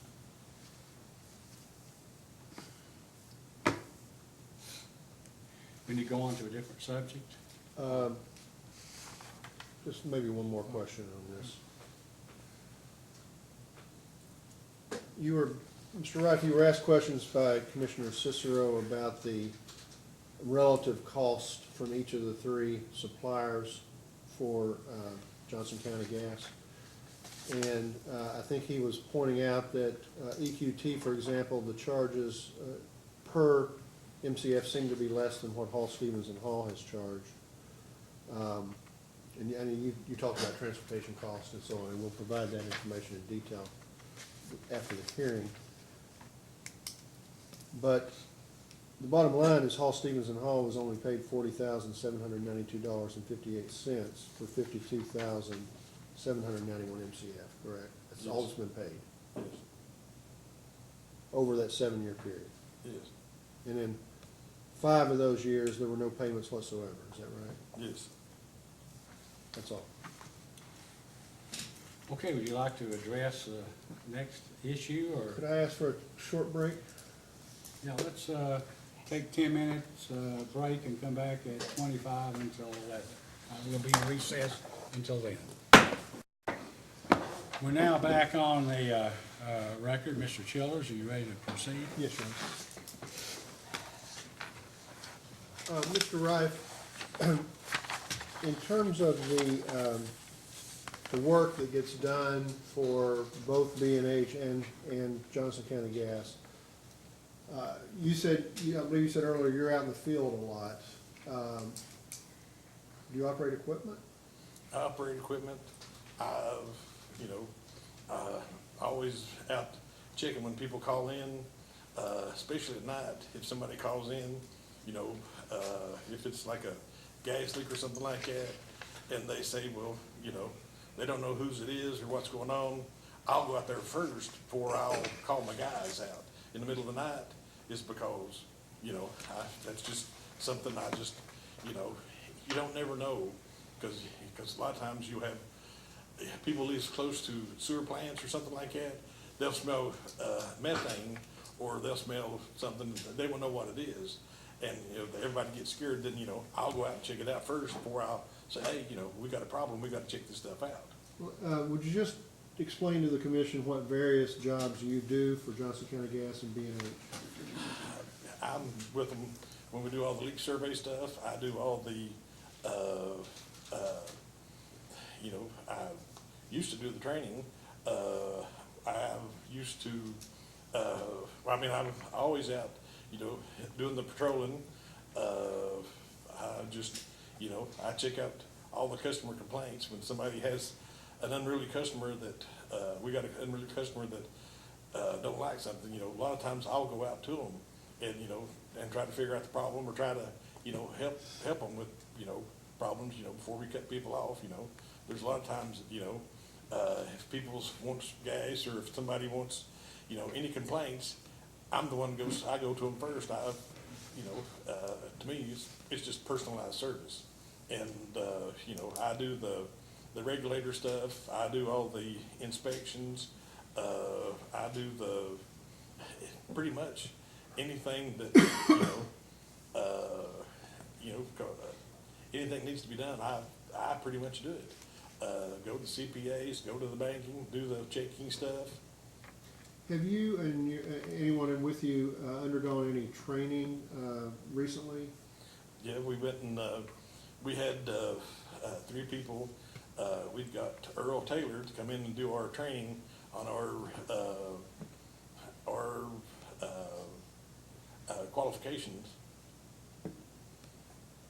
So we spent a week doing that, or 4 days doing that. You spent 4 days in training? Yes. And who participated in that training?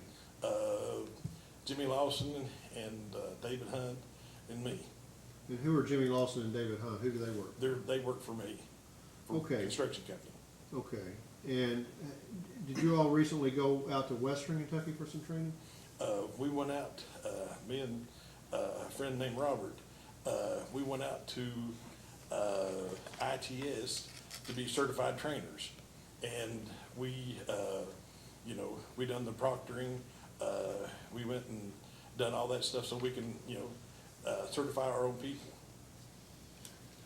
So this is training in gas company operations? Yes, and you'd be able to train the men, is because a lot of times that, when I've been to other training and all that stuff, there's some stuff that, that don't get showed, and, just, there's a whole lot of little stuff that, the people need to know. You mentioned, Bud, you mentioned your construction company. What's that called? But Raft Construction, And the construction company, we've seen through some of these papers, contracts with both B&H and with Johnson County Gas, correct? yes. And what does the construction company contract with these 2 gas companies to do? Just do the maintenance, anything that, any service calls, anything that needs to be done, we do it. We do, just any complaint, any, leaks, just, anything that needs to be done, from painting the meters, we do it all. And what does Bud Raft Construction Company charge B&H and Johnson County Gas to do this work? 35 for the foreman and 25 for labor. So is that per hour? That's per hour. So if you have to have 2 men go out on a job, then the foreman gets 35 an hour, or Johnson County, or B&H is billed 35 an hour for the foreman and 25 an hour for the laborer? Yes.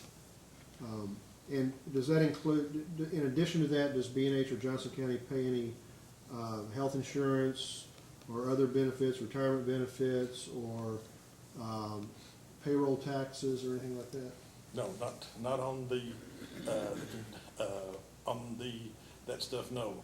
Okay, so that's the only charge to the gas companies then, are those hourly charges? Yes.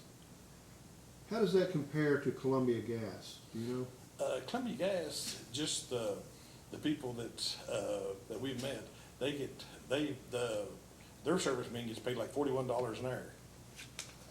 Do they also get benefits in addition to that? They get benefits, they get, vacation pay, they get everything. They get, they give them the clothing and they do all that. And does Columbia Gas have to pay their payroll taxes and insurance and all that? Yep, they pay all that. But B&H and Johnson County don't pay those kind of things? No.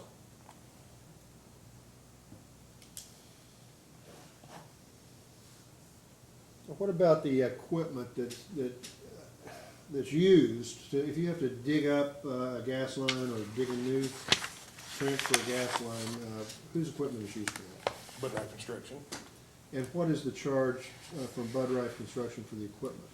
it's an hourly rate. If it's like excavator, it'd go from like $50 to, if you use big ones, up to 120 or something like that.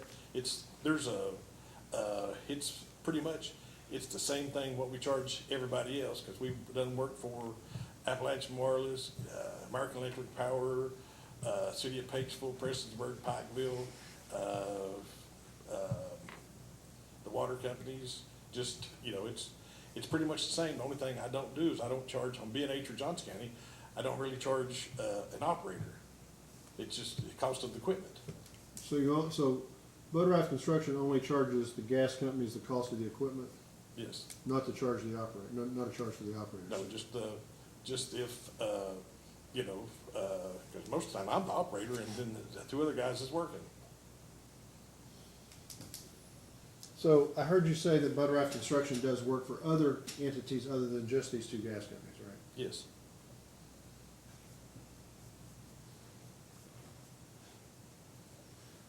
There have, you heard me address the commission earlier today, and I told the commission that B&H and Johnson County Gas have not been charged any interest for what's owed to you or to the suppliers or to the construction company. Is that true? Yes. I don't charge no interest. I don't charge nothing. I mean, I just charge for what we do and, I don't charge nothing.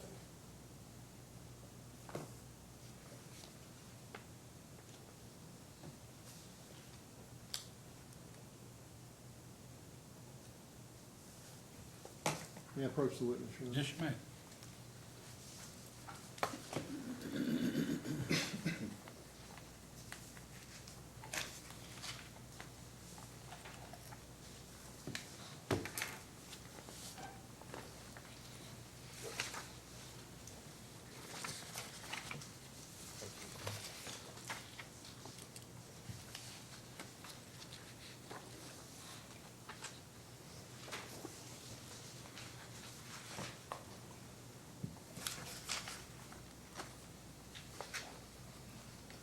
Mr. Rife, I've handed you a document that we remarked as Johnson County Gas Exhibit 2, or that will be marked as Johnson County Gas Exhibit 2.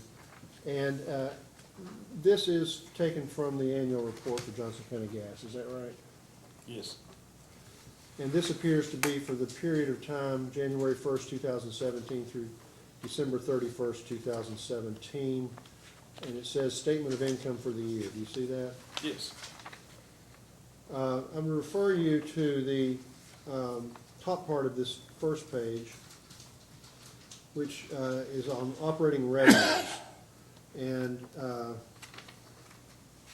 if you see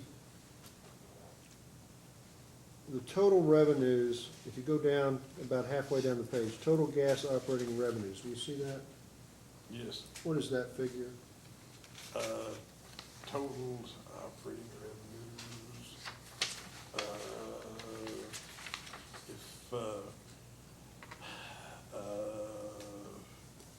It's about halfway down the page. okay, I found it. 259,000. Sorry, I think you're in the expenses, just above that, Oh, just above it? yes. 212, 155. Okay. And now, if you would go on down to expenses, operating expenses, you see the total gas operating expenses over to the right, almost, about the second figure from the bottom. Yes. What is that figure? 264,679. And what is the net operating income for 2017? Net is negative 52,524. Okay, Your Honor, I would move this into evidence as Exhibit 2. Any objection? No objection. Let it be filed into evidence as Johnson County Gas Exhibit 2.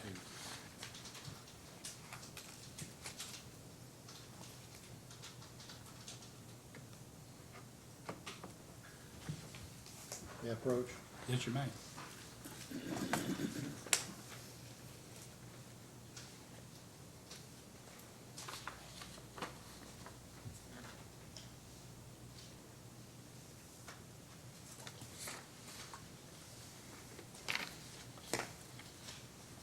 So Johnson County Gas Exhibit 3.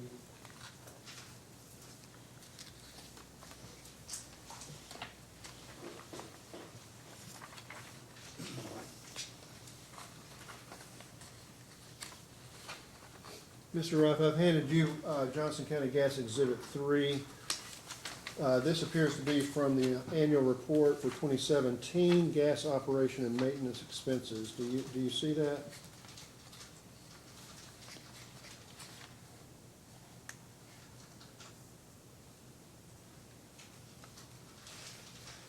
Do you recognize this as being from Johnson County's annual report? Yes. Okay. On the first page, under other gas supply expenses, there's a figure of $66,277 under natural gas city gate purchases. Can you explain what that is? I think that might be, that it's either, Bradco or EQT.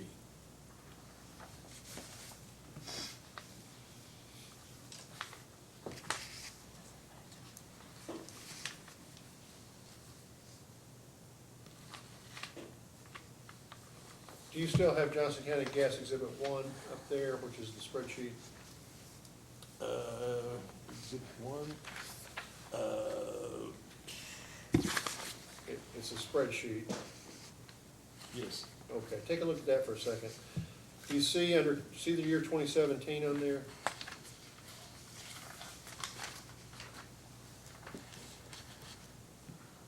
Do you see the spreadsheet I'm referring to? That would be this color document. Oh, okay, yes. Take a look at that for a second. We didn't have it marked. Do you see the 2017 year? It's the third one down, third Yes. row. Yes. If you add up the Hall Stevenson Hall cost and add that to the Bradco cost and add that to the EQT cost, does that equal the figure that's on this annual report, $66,277? Yes.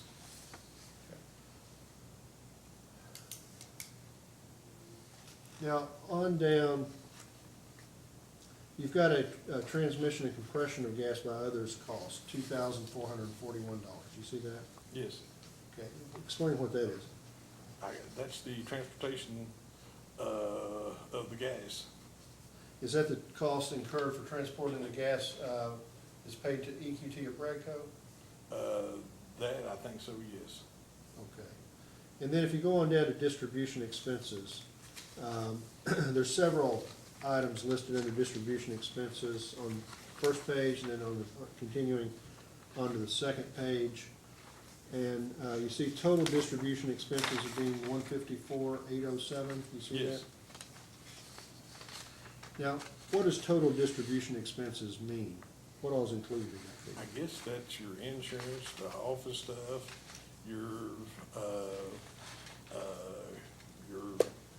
lines, just everything that it takes to get the gas, that's the work or whatever. Okay, and then on down on page 2, under administrative and general expenses, we see the figure for office supplies, outside services employed, property insurance, miscellaneous expenses. and rents. Do you see that? Uh, And the total there being $36,336. yes, So that's in addition to the distribution expenses, correct? yes, And on the third page, it looks like the total gas operation and maintenance expenses were $259,861. yes. Okay. Your Honor, I would move this into evidence as Exhibit 3. Any objection? No objection. Let it be filed as Johnson County Gas Exhibit 3.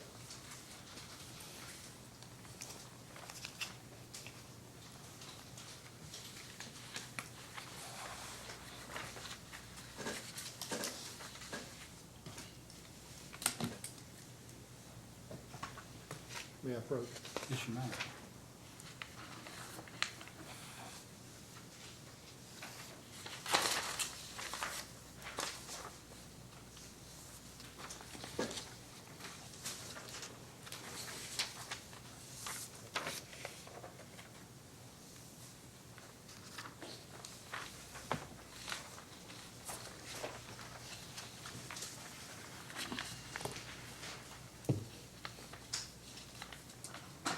Mr. Rife, I've handed you what's been marked as Johnson County Gas Exhibit 4, and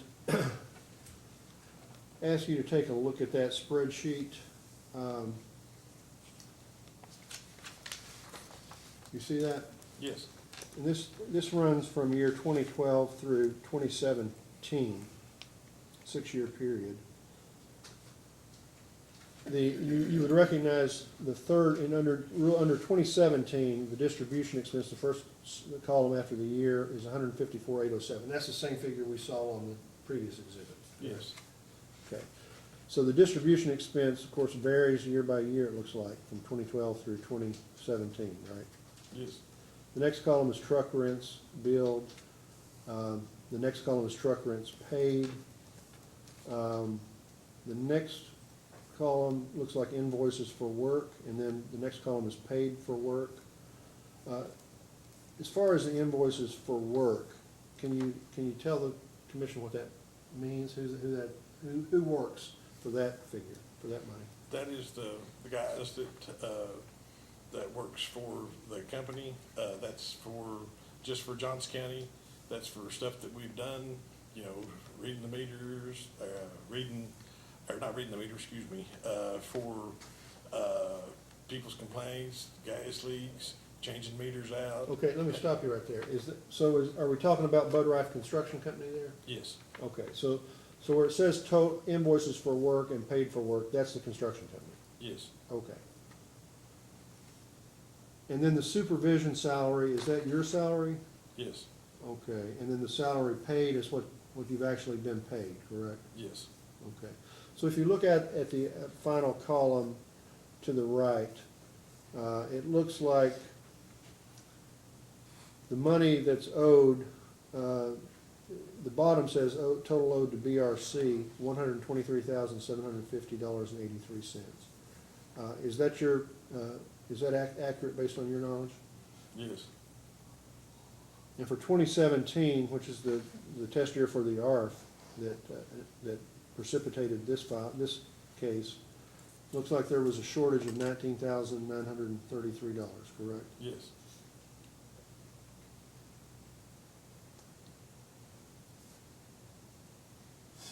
Okay, Your Honor, I move this into evidence as Exhibit 4. Any objection? No objection. Let it be so marked and filed.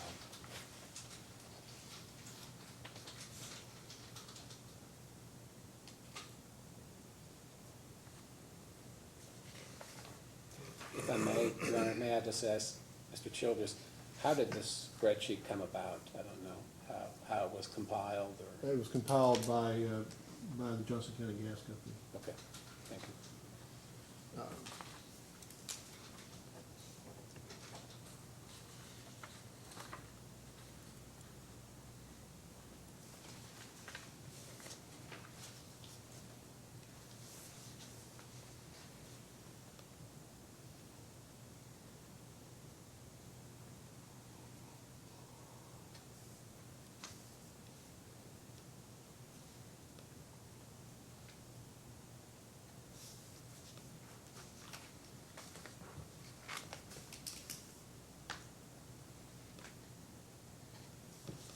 Yeah, approach earlier.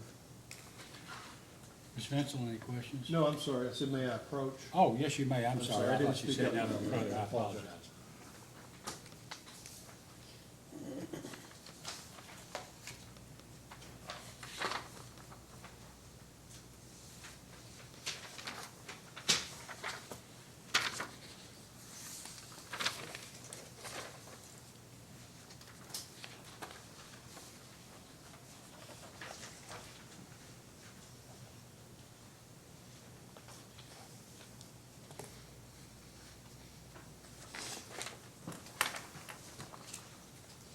The document that's just been handed you is Exhibit 5, Johnson County Gas Exhibit 5, Mr. Rife. This is for, they all appear to be for 2017. Do you see that? That, again, is a test year for the ARF. Yes, And the first three columns involve truck rents. Do you see that? yes, The total paid being $9,552 at Yes. the bottom. See that? yes, If you look back to Exhibit 4, the previous exhibit, which was a spreadsheet, you see that that is the same as truck rents paid on the previous spreadsheet for 2017, $9,552? yes, Okay. And the same for Bud Rife Construction. All the checks, the date of the checks, the amounts add up to $54,800. And on Exhibit 4, you see that for 2017, paid for work being $54,800. Is that the same? yes, And then the same for Bud Rife management fee, total paid $64,000, a listing of all the checks. And then over on, next to the last column on Exhibit 4, under 2017, $64,000, correct? yeah. Okay. I'm going to move this into evidence as Johnson County Exhibit 5. Any objection? No objection, but sort of the same question. Does this come like from bookkeeping software for Johnson County? It's, I believe it was created using Excel, which is the common spreadsheet for Microsoft. Let it be marked and filed as Johnson County Exhibit 5.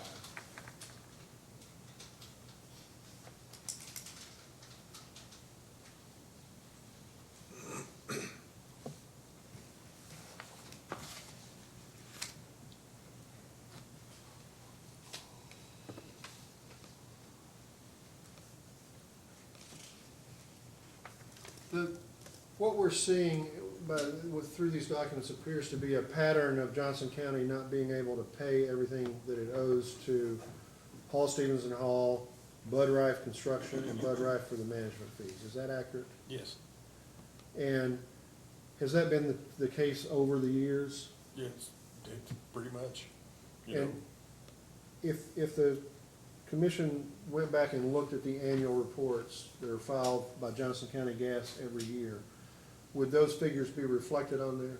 yes,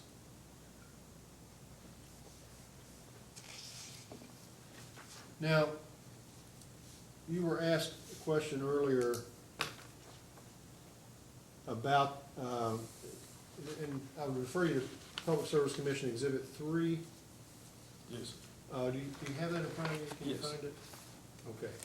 That document is also from, looks like from the 2017 annual report for Johnson County Gas. yes, And it lists long-term debt. Do you see that? yes. And what is the outstanding balance of the long-term debt? On this, it is $1,269,076. And that was to the Kentucky Department of Local Government, correct? Yes, And then the next row is money owed to Columbia Gas? yes, And how much is that? $139,958. And the total being, of those two being $1,409,034, right? Yes. Now, what is your understanding of the current situation involving this debt? That was in the chapter 11, and it was bargained down, and as of right now, it's zero, is because of the bankruptcy. It's all said, done, and over with, and it's, you know, that's, you know, a question that's pretty much it. Okay, so, Johnson County Gas filed a Chapter 11 bankruptcy, right? Yes, And did you have a reorganization plan confirmed? yes, And was that the reorganization plan you were referring to earlier in response to commission staff's questions about this 5-year period? yes, Was that the 5-year period for repayment? yes, And are you saying that after these amounts were bargained down some, that they were paid off in full? yes, And so as far as you sit here today, there's nothing owed to Columbia Gas or Kentucky Department of Local Government? yes, there's nothing.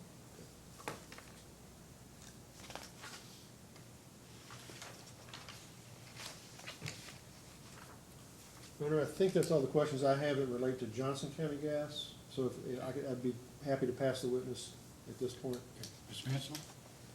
I just have a few questions, and there's some overlap with the B&H matter.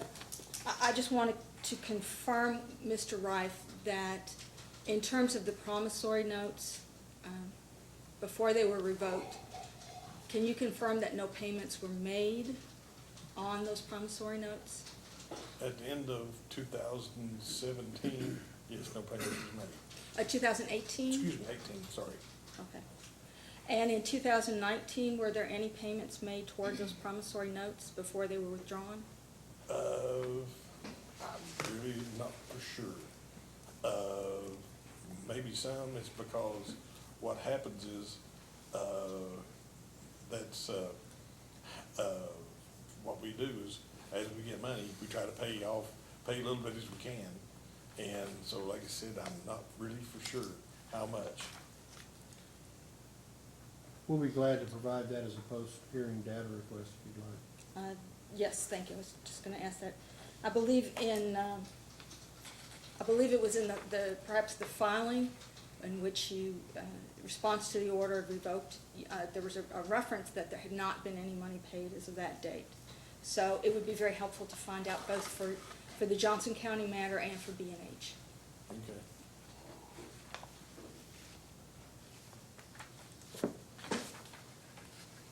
In terms of the Department of Local Government, you recently made a payment to them, did you not, within the past 5-6 weeks? Yes, And what was that for? that was the end of the bankruptcy. That was what was owed. And then is Department of Local Government agreed that the amount is paid in full? Yes, And is there any document that supports that? yes, As a post-hearing data request, Mr. Childers, I will ask for the document that indicates the Department of Local Government long-term debt is paid in full. This may well be the same piece that you're going to provide that was filed with the bankruptcy court, but I would like to make sure.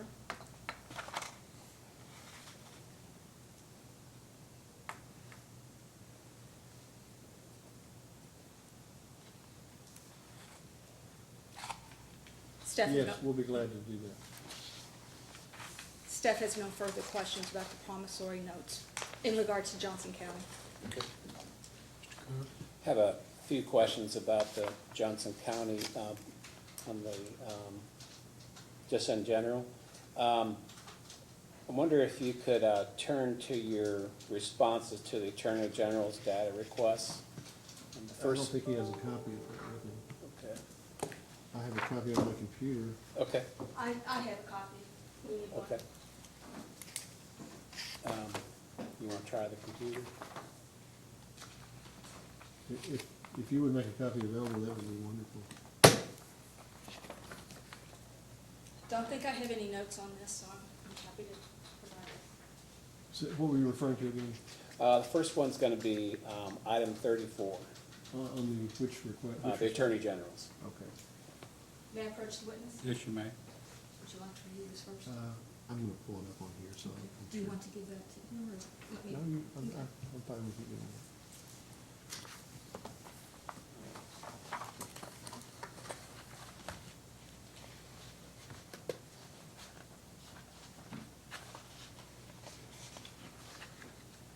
Question 34, you said? Yes. Do you have that in front of you now, Mr. Ray?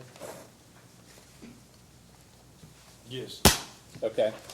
So, in question 34, I want to read the question to you. Question was confirmed that in 1998, Bud Rife purchased from the Commonwealth of Kentucky Department for Local Government all the stock of JCG. So subpart A asked to identify the source of the funds Mr. Rife utilized to purchase JCG stock. And subpart A says lost in office fire. Could you explain exactly what that means? All the records of what you're asking for was lost in an arson fire where this guy started a fire the next door and caught my building on fire, and then, you know, everything went up. Did you have some kind of a loan from somebody else that you used to give over the funds to the Department for Local Government to buy the stock?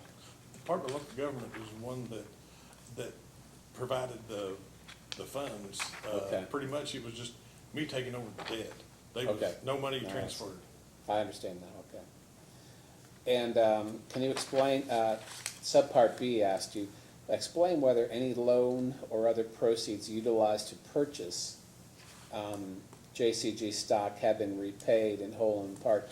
I think we've hit that earlier, so I'm gonna move on from that because staff has asked you for a post-hearing data request on that. So next I want to ask you about your response to item number 40 of the Attorney General's data request. And do you have that in front of you? I see I see the answer, but I don't have the question. Okay, the question asks, provide a list of the different types of costs that Hall, Stevens, and Hall incurs in obtaining gas for JCG. And could you read your response into the record for number 40? The entire system was rebuilt in 2006, Hall Stevens Hall. Okay. When you say system, was that the entire system for Johnson County or Hall, Stevens, and Hall? Hall Stevens Hall. It had, Okay. when I took it over, it was pretty much like, was full of holes. And they was. Talk about gathering lines? Yes, and before we got it to the meter, and I mean, it was horrible. Before I got it, there had been an explosion, and the previous, that people that, you know, that was taking care of it, it exploded and it had burnt somebody's building or something like that back, before I even had anything to do with it. So we had to rebuild the whole system because it was very, very dangerous. Okay, so are you saying that the rebuilding of the system is an example of the type of cost that HSH incurs in obtaining gas for Johnson County? Is that what you're saying? Well, it's, yes, that, and it pays the transportation that transports the gas. Once it leaves the meter, then you got two people you have to pay transportation with because it don't go just straight into Johnson County. It's in Knott County. Yeah. And, you know, the stuff is like, you know, 50, 60 miles away, and you gotta pay the transportation to get it from point A to point B. And it's gotta go through two different pipelines to get it to Johnson County. Okay, so those pipelines are owned by third parties? Yes.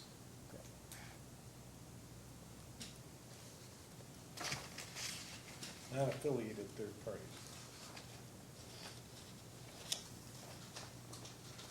Okay, and then if you could turn to your response to item number 42. Let's see. Subpart A. The question was, is HSH a production company? And subpart A was identify the location of all wells HSH owns. But your response was, not counting Kentucky. So, does your answer indicate that the documents evidencing ownership of wells no longer exist? Are you on A or subpart B No, I'm just asking. Do you know if there are any records indicating about that evidence the ownership of the wells?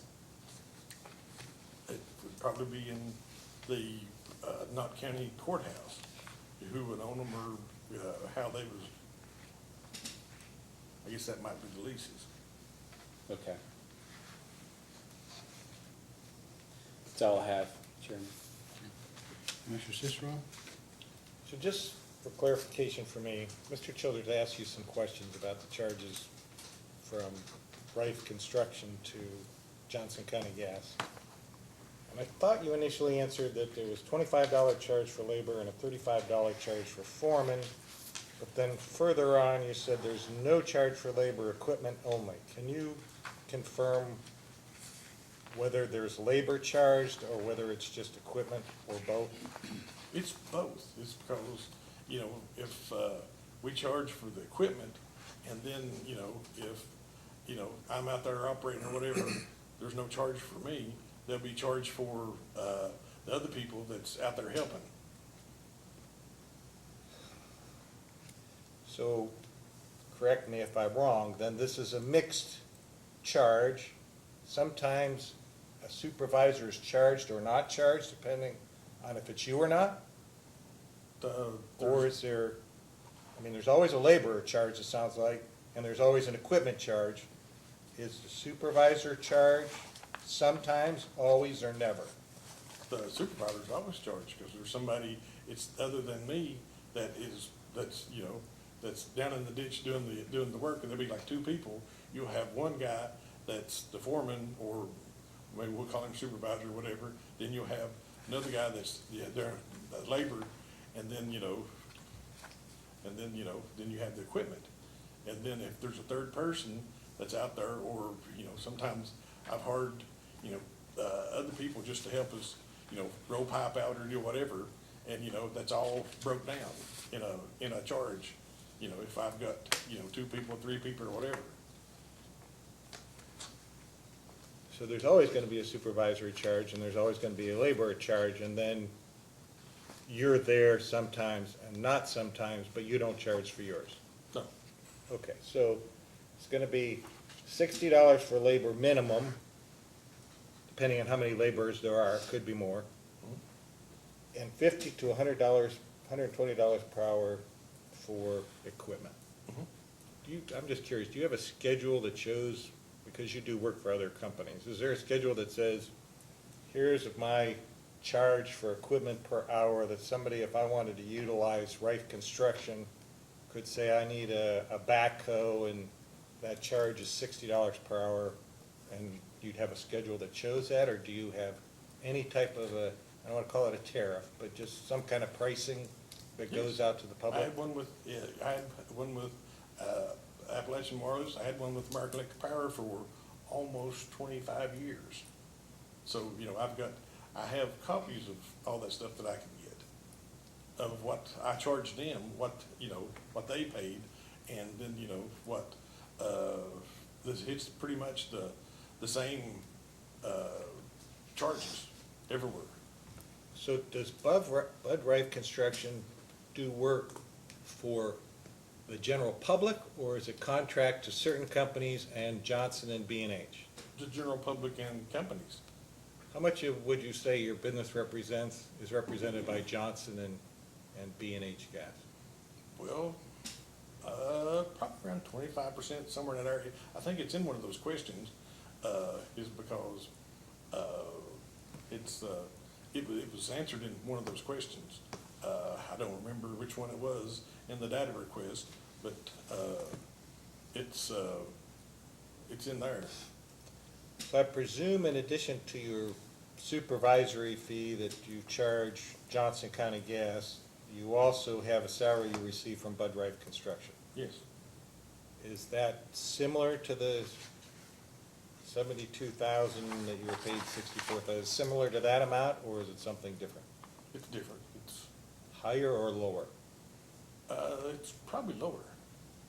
Well, can you verify that for me, post-hearing? Yes.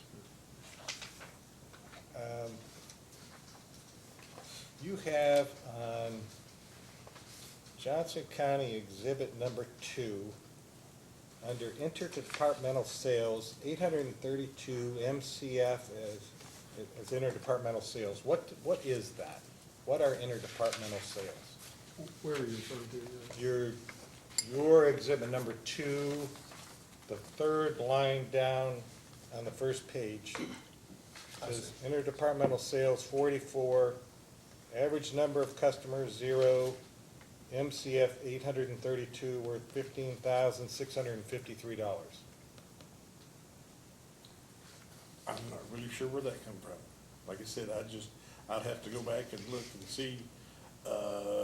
That is more than likely, if you look at the next line up, they probably put it on the wrong line, because it looks like that's your commercial and industrial sales. And, because you got, it's like somebody's probably made it says 13 commercial customers, and you have 0 at 0, but then you look at your interdepartment sales, more than likely somebody made a typing error. So that should be in the line up, Yes. okay?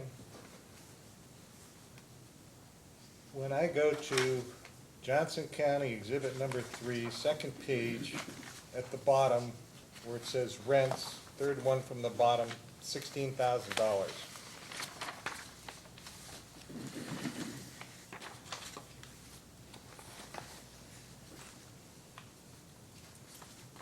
Okay, are you there? Yes. And I compare that to Johnson County Exhibit number 4, and look at the year 2017, and there's truck rents billed, truck rents paid, and those two, well, the truck rents billed adds up to is 11,952, of which you paid 9,552.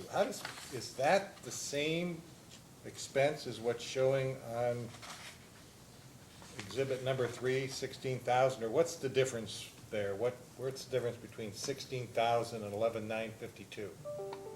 More than likely, we was catching up where it hadn't paid from another year. It's because a lot of times what we'll do is if it owes money from one year to the next, when we start selling gas in the wintertime, then we'll collect more money, like January, February, March, whatever, and that's what it'll catch up. Okay. Your Honor, may I help clarify? Yeah, you should help Carol clarify Thank you, this. thank you. I believe, may I just ask a question or two? I think we can clear this up. Sure.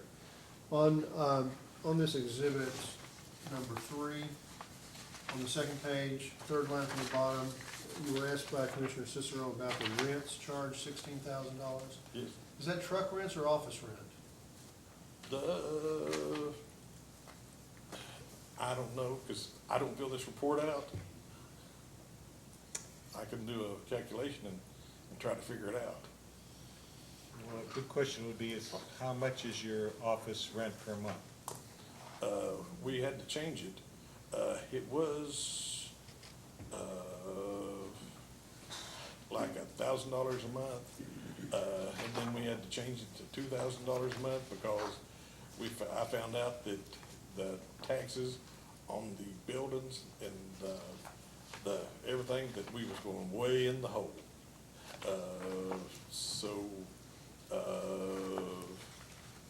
You let me do a calculation, I'll try to see which one this is. Just because I don't know I it. believe that we've answered data request on that. I think the office rent is $2,000 per month, if I'm not mistaken. I'm just trying to tie up to the exhibits that you provided to understand what's on them. Since you've Sure, no, I introduced them understand. as exhibits, I'd like to know what they represent. Right.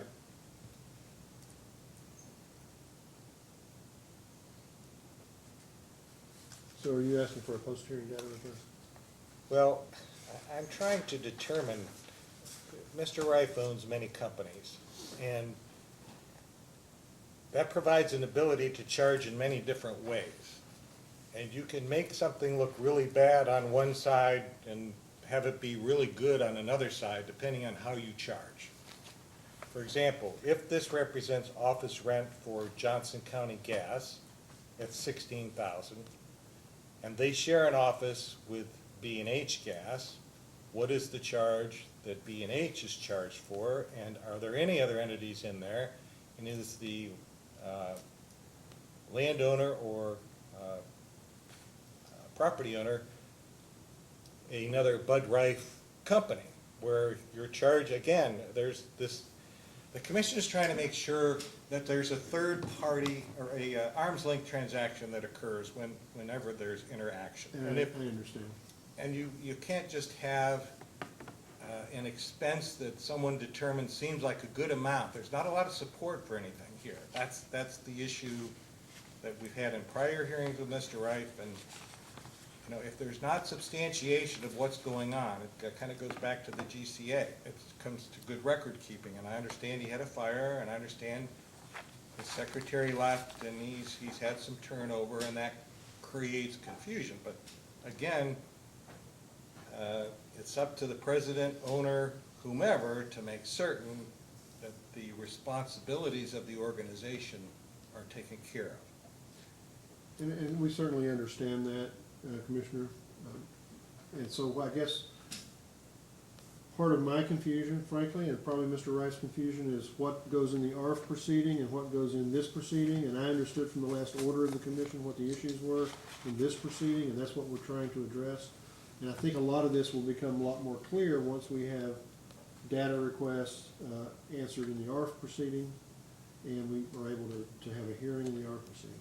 And I appreciate that comment. And my only comment back to that would be is there was exhibits introduced, and I'm sure that council was introducing them in an effort to show that Mr. Rife is losing money on his operations, and the promissory notes were issued, and that it all leads to the end of he was trying to make himself whole through these promissory notes and trying to do a good job of it.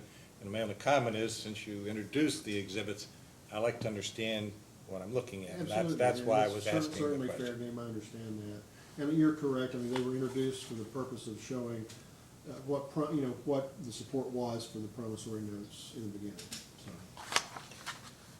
Given that we all understand what we're trying to do here, I have no further questions. Commissioner Matthews? I don't have any. Mr. Rife, you said that the gas transported from Knott County to Johnson County required that the gas pass through two pipelines that were owned by other parties, is that correct? Yes. Well, who are the other parties that own those gas lines? EQT and Columbia. Now, insofar as the office that Johnson County Gas rents, do you own that office? Yes. Okay. And it pays, Johnson County Gas pays $2,000 a month, is that correct? Yes. What does B&H Gas pay? 2,000 a month. And this is property at what, Betsy Lane? Bitsy Lane, yes. Now, in the,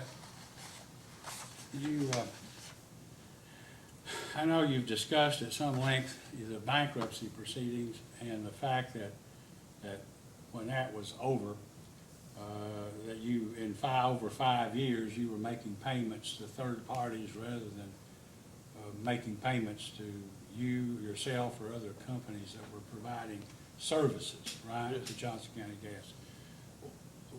Can you tell us, I mean, I don't know the answer to these questions, but when was the last time Johnson County Gas had a rate case prior to filing this one in December of 2018? Do you know? I think it was 2012. Why didn't you consider filing a case to increase rates either during your bankruptcy proceeding or right after it, so that you could offset some of these costs before, all these years have gone by? It was done at it had to be, the bankruptcy court, said we had to come to Public Service Commission to get the rates. And then, once it got the rates, it wasn't enough. And I just went, and I was just thinking, it took so long, and then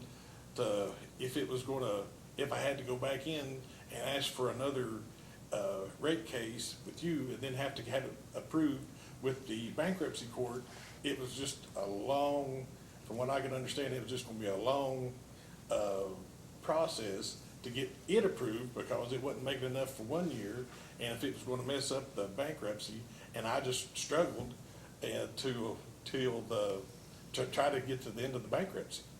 So that, you know, that it's, where it wouldn't owe nothing, then, you know, we wouldn't have to, you know, create a whole lot more expenses because it seems like, you know, it's, attorneys is expensive. And the last time that we, tried to do a rate case, I believe between the two companies, we paid over $80,000 in 16 or 17. 17, I think, so we paid over $80,000. And, you know, and our,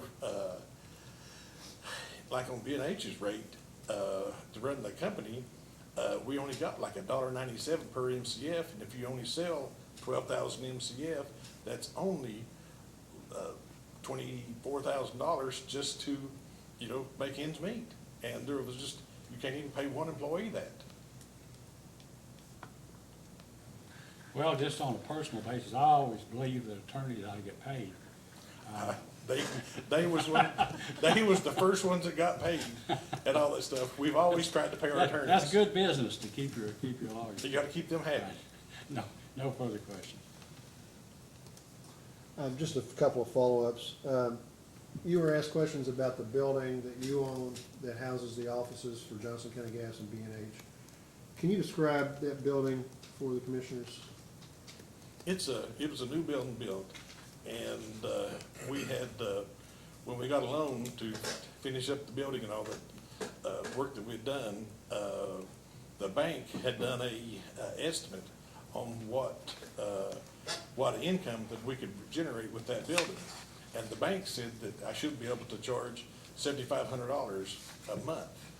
And, you know, at first, you know, we tried just to do $1,000 a month between the two companies, and the $1,000 was barely paying the bank loan. And then after we got the tax bills, when you added that up, the tax bill of almost $6,000, that meant that, you know, I was going in the hole for all the other expenses, everything that had to be done, you know, when you pay your insurance and pay all the other stuff, it was just going way in the hole. How large is the building? The building's 7,500 square feet. And what all is housed in the building? Nothing but the gas company equipment and everything. The regulators, the meters, we keep one of the trucks there, only is used for B&H or Johnson County Gas. It's all pretty much, you know, it's all gas company stuff. There's nothing of the construction companies in there. So some of it's warehouse, Yes, it's all, you know, half of it's like a warehouse. and is the rest of it offices? The rest of it's office. Now, what companies are actually housed there? Just Johnson County Just Gas? Johnson County and B&H. What about Bud Rife Construction? Where does it operate? It operates at the home, at my house. Any other companies that you own, Hall Stevens and Hall, B&S Gas Company, any of those operate out of that building? That's all done from my house. There's not a whole lot of work to those. You testified earlier that in the bankruptcy case for Johnson County Gas, you had to put $100,000 in at the end to make it work. Is that right? Yes. And where did that money come from? That come from my, from one of the, we'd had a fire at my shop. One of the guys that was working on one of my trucks caught my shop on fire at Mary Creek. And, you know, I used some of my insurance money to pay the last bit on Johnson County to pay it off. You said Mare Creek. That's not this location for the No, building. no. That's where you live, right? That's where I live. So you took the insurance proceeds from a fire at your residence and paid that in to make Johnson County Gas's bankruptcy work? Yes.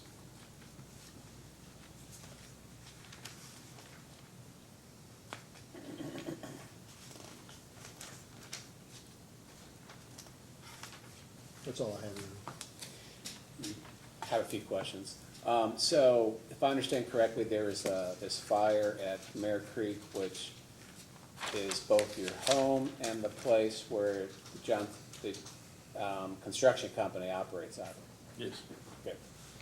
And then there was a separate building that housed both Johnson County Gas and B&H Gas, at correct? Betsy Lane, yes. Betsy Lane, all right. And that building caught on fire too, That happened in 14, 2014, yes, all right. And you owned that building, the original one? yes, Okay. And did you have an insurance policy on it? yes. Okay. And so when it was destroyed or virtually destroyed, your insurance policy paid some proceeds on it? Some, yes.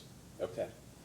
And so, do you know what your expenses are in making that building operate? Like, do you pay taxes and Yes. utilities? Yes, Okay. And so you have a bill like to Kentucky Power Company, something like that? yes, Okay. So those are the expenses that you incur as landlord to B&H and Johnson County, correct? no, they split that. The two utilities, I furnished the free gas to the building, Yeah, to the Johnson County and B&H building. You know, I furnish it free gas, B&S does that. Okay. And it's, and then like I said, it pays, B&H pays and Johnson County pays electricity, they split the garbage, they split, you know, those expenses. is that in addition to the rent they pay, or is that included in the Yes, in rent? addition to the rent. It's an addition, Yes. okay. All right. I think in a post-hearing data request, then I'd like to get the past copies of the invoices or maybe checks, however it's done, for the past year, from either you to B&H and Johnson County for those additional expense items. I'm unclear on what you're asking for. Okay, if there's an invoice from Bud Rife individually or B&S, to both B&H and Johnson County for those expenses, was it garbage collection? And then what else was it? I There think won't the be nothing. testimony was that B&H and Johnson County pay those directly to the providers, not through, Yes. But, Up to Oh, me. they don't, okay, you don't front it, okay. No. They pay that They directly. pay that. Okay, well, that's fine, then I don't think I need that at this point. All right. All right. I think that's all I have at this Ms. time. Bensley? I have just a few things. First, I do want to clear for the record that we have a data request that you responded, that your office rent in 2017 from January through September was $1,000 a month. And then October to December was $1,500 a month for each entity. Mhm. And then separately, the truck rentals in 2017, it looks like, I'm sorry, I'm looking at B&H, so this may not be correct. But just to give a comparison, the truck rentals were, for the two trucks, were $928 January 2017 to September 2017, and then increased to $1,200 for October through December On the truck rentalers or what? on the truck rentals. Yes. So I just wanted to make sure that we understood it was in a response to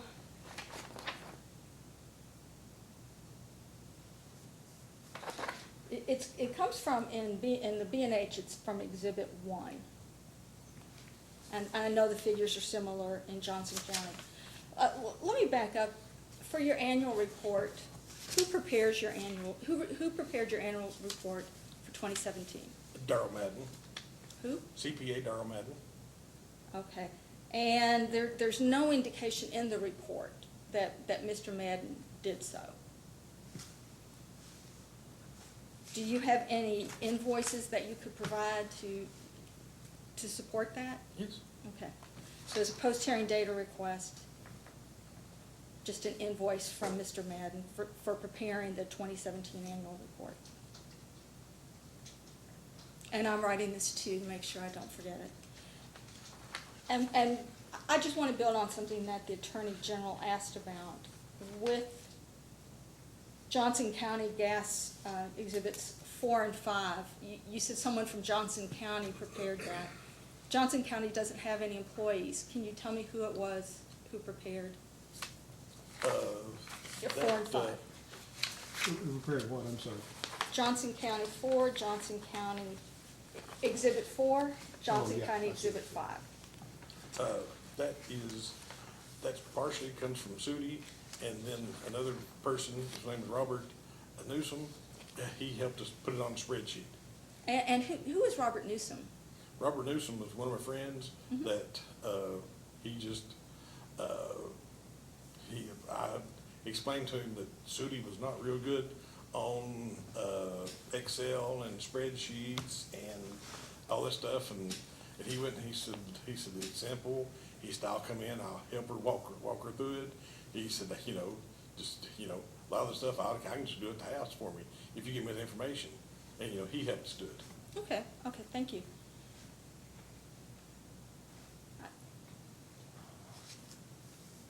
Staff has no further questions about this matter. Commissioner Cicero?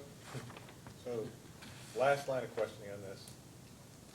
I think Ms. Witzel indicated that your rent being paid was $1,000 a month, then it went to $1,500 a month, and you're saying now it's $2,000 a month, is that right? And then you previously indicated that somebody told you that you should be charging, is it 8,000? I think it was 7,500 is what it just, 7,500. for the building as a whole. And the size of the building is how much? 7,500 square feet. So I just calculated it out at 4,000, which is 2,000 per tenant. Comes out to 48,000 per year, divided by 7,500 square feet, means you're paying $6.40. You're charging $6.40 to your two tenants, right? Is there any type of market comparison? I mean, I know in the warehouse office space that I have, we pay $3.25 in northern Kentucky. And for you to be out in an area that doesn't seem to be as competitive in terms of having other people want that space, $6.40 seems to be a fairly large number. We pay our own utilities as well, but we don't get free gas, but that's because we use electricity instead of gas. So I'm curious on the $6.40, where that number comes from to make it, where somebody decided that was a competitive number. That number come from, it was, the bank provided it, and it was Red, Brown, and Williams done the estimation. They're from Paintsville, and they was the one that done the study for the bank, so I could, when we made the loan and all that. And they was the one that provided the information. And, different people, said, for the size of the building, the way it's set up. So that's okay, we don't, you just have the information that came from the bank and whoever you just quoted as being a provider of the information. Could we just get a copy of their market value? I don't care about the other people that said who was what, just, that's documented, that's good, that would be fine, if you just provide that I post here. think it's already in some of the data You requests. already had it? You would have to point it out to me. Okay, I'm there's no sorry. problem. It's in the data request. I'm not sure it is, but we'll provide it if we, I think what I understand you're asking for is some kind of document from the bank that justifies that. what they That's said. what I'm looking for, exactly. Probably had Paul David Brown did an appraisal, and he either did it for Mr. Rife, For the or he bank. did it for the bank, and that's probably where it is. What Come is the from- bank? Come from the bank. I'm sorry? It come from the bank, Hey, which bank? the First Commonwealth Bank, which now it's People's, I think. I don't have any other questions. Commissioner Matthews? I don't have any questions. I have no questions. You- Yeah, I don't even- All right, where are we now? I think we're ready to start the B&H. Yeah. So the B&H is limited just to the notes, is that correct? That's correct. Why don't we see if we can do that and try to finish up? It's a quarter to 12, maybe half hour, 45 minutes, we can finish it. see what I can do. Okay, thank you.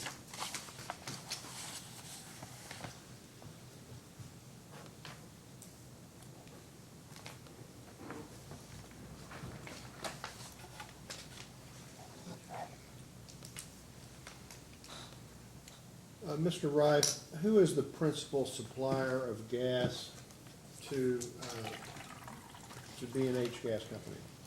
B&S Oil and Gas. And tell the commission, if you would, a little bit about B&S Oil and Gas. Who It's owns the- that? It's the provider to B&H. It serves from the wells that we have. Where are the wells located? They start from Betsy Lane, Murray Creek, Tram, Ivel. How many wells are there? There's 10, but I think there's 7 producing now. Okay, are the 7 that are producing now, are they able to provide enough gas to serve B&H's needs? About 95% of it, if we get a real cold winter and all that stuff, we buy gas off of EQT, and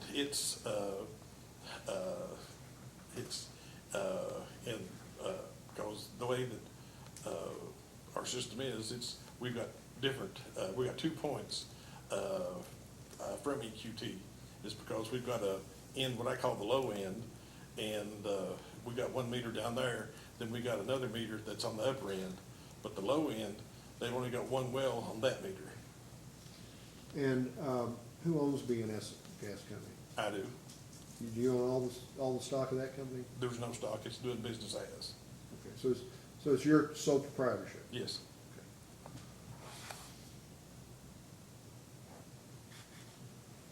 Has B&H been able to make its payments that it owes to B&S for the gas? No. Explain that, if you would, to the commission. Well, it's just, at $1.97 per MCF, when you're, Okay, let's stop there for a second. What is the $1.97 per MCF that you're referring to? that is, after the gas cost, that's how much money we supposed to pay our insurance, supposed to pay the maintenance, supposed to pay the meters. That's the rate, in other words. That's the rate, yes.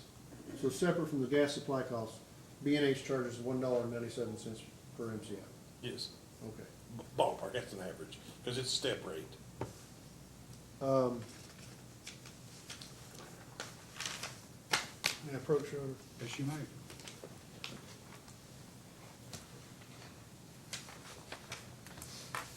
I'm marking this exhibit as B&H Exhibit 1, so I'm keeping those separate from the previous exhibits. Sit on that side. Sit on that side.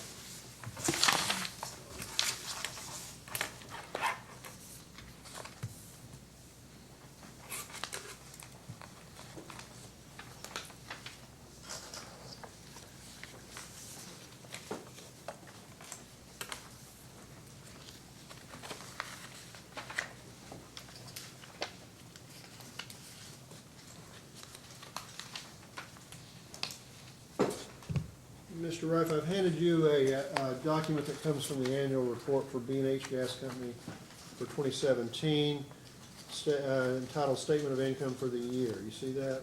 Yes. And I'm going to try to get through this fairly quickly. If we go down to the operating revenues, do you see about halfway down, total operating revenues being Yes. $163,496? Yes. Now, is that the total amount that B&H collected from its customers? Yes. So that includes both the MCF charge and the gas supply costs? Yes. Charge, right, okay. Under operating expenses, we have total gas operation and main expenses of $327,560, correct? Yes. Depreciation expenses and so on. So you have your total gas operating expenses of $339,681, correct? Yes. Net operating income being a loss of $176,185, Yes. and that's taken from the annual report. Yes. Your Honor, I would move this into evidence as B&H Exhibit 1. Any objection? No objection. Let it be so filed.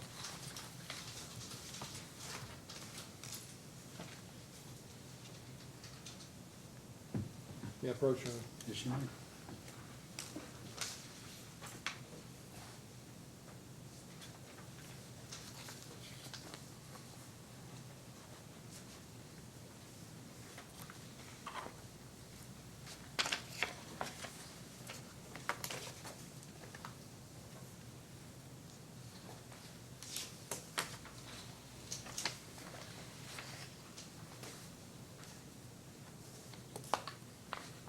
Okay, I've handed you a document that also comes from the 2017 annual report for B&H called Gas Operation and Maintenance Expenses.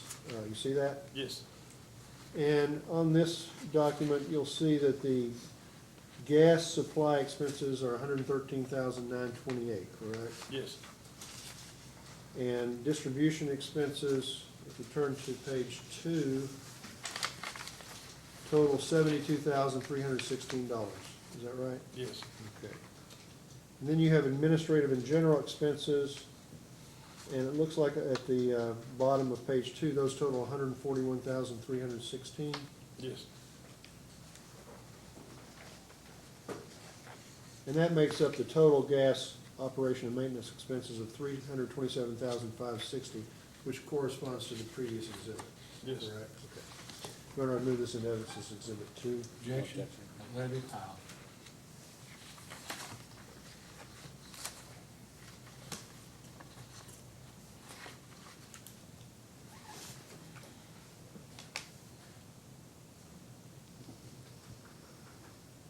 May I approach, Your Honor? Yes, you may.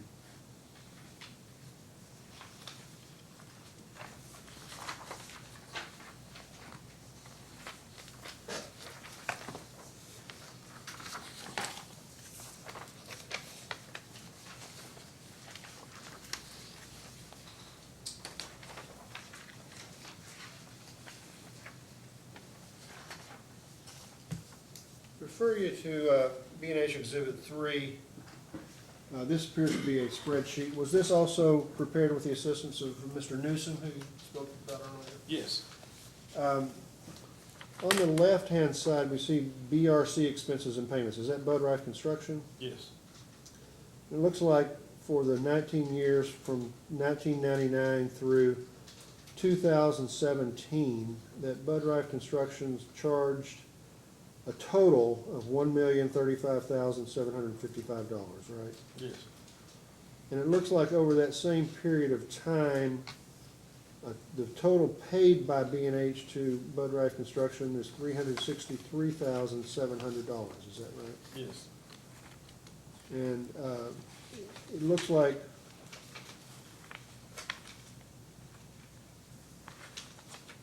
$11 of those years, there were no payments made at all to Bud Rife Construction, is that right? yes, So the total owed to Bud Rife Construction, according to this document, looks like $672,055 as of the end of 2017, right? yes, And then on the right-hand side, we see the 2017 checks that were paid to Bud Rife Construction totaling $20,000. Is that accurate? yes, And it looks like that corresponds to, on the left side, to 2017 paid to Bud Rife Construction, $20,000, right? yes. Your Honor, I would move this into evidence as Exhibit 3. Any objection? No objection. Let it be filed and marked as B&H Gas Exhibit 3.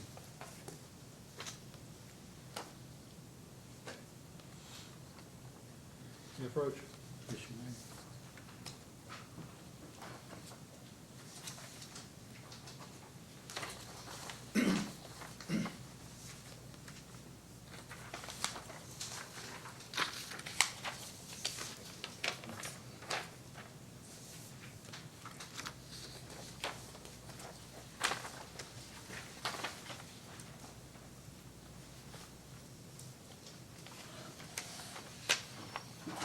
Mr. Rife, I've handed you a document that comes from the annual report for 2017 for B&H Gas.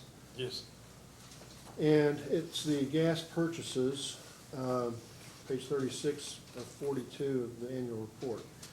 Looks like for B&S Oil and Gas that $13,828, I'm sorry, 13,828 MCFs of gas were purchased from B&S. You see that? Yes, At a total cost of $109,685. yes, Okay. And also there were purchases from EQT during that year, 564 MCFs of gas, $4,243. You see that? yes. Again, all of that, and both of those companies were charged at the rate of $8 per MCF. Is that accurate? I think that's wrong. Okay. Is because I just noticed somebody, I think in that software or whatever, it wants to put that, but, if you'll give me a second, let me divide this out.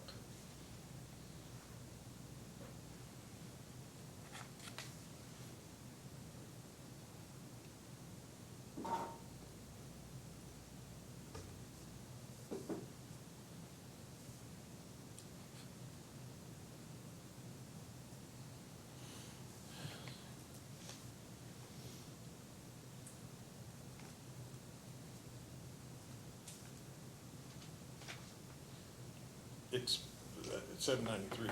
It won't let it, that's why it just hit me, that that's what the software, I remember there was an issue about, now I asked the CPA about it, and he said, that's just the way the software, it puts it, he had rounded it up or something like that, but that's what that is. Okay, well, I did the calculation on EQT, and that actually comes to $7.52 per MCF, so is that again a rounding up from over 7.5? That's, they said the software, when they put it in, it always pops that out. Okay, so total gas costs were $113,928, Yes. Is that right?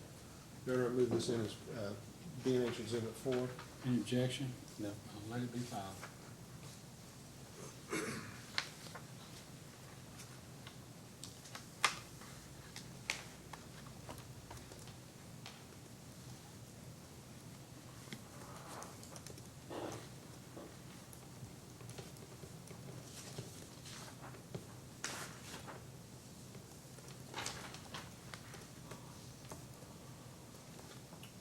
May I approach? Yes, you may.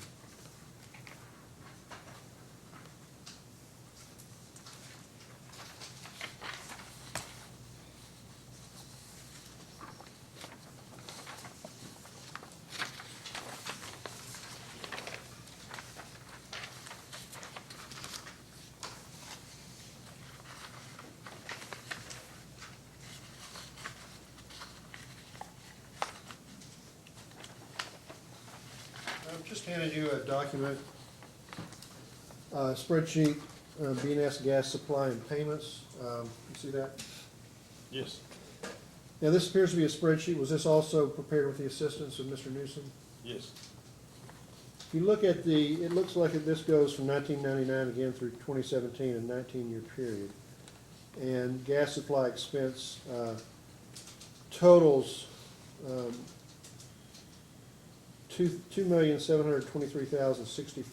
$2,723,064.41. yes, And then the actual amount that was paid to B&S in the next column, it looks like $1,562,950.94. You see that? yes, And then the next column is owed to B&S. The bottom figure is $1,160,113.47, correct? yes, So in 2017, you see the gas supply expense being $109,685. yes, That's what actually appeared on your annual report on Exhibit 4, right? yes, But only $23,128 of that was paid. Is that accurate? yes, If you look over to the right, you see the 2017 checks that were written to B&S, total $23,128.51. yes. Who absorbs that other $80+ thousand of expense if B&S is not paid for the gas? I do, the B&S does.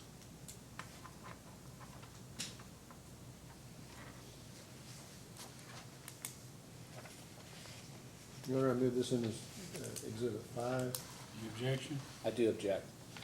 Your Honor, this is the same, the information provided on the left-hand side of this page is the same information that was provided in Exhibit 3, subparts A through E, in the B&H case in response to the commission staff's data request, Can you refer page me? 56 of 60.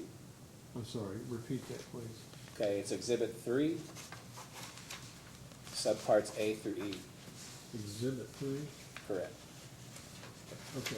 My exhibit that we just introduced? I'm sorry. No, it's in response to the commission's data request. Oh, okay. That's the way they appear on the website, is that Exhibit 3. Yeah, I said it. Yeah. A through E? Correct. And so it should be a 60-page PDF, and so page 56.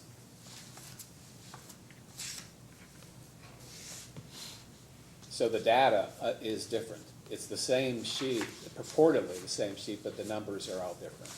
That's the basis of my objection. May I find that just before? this- And I was going to admit this as AG Exhibit 1, which I'll do later. You said page 56, correct? Correct.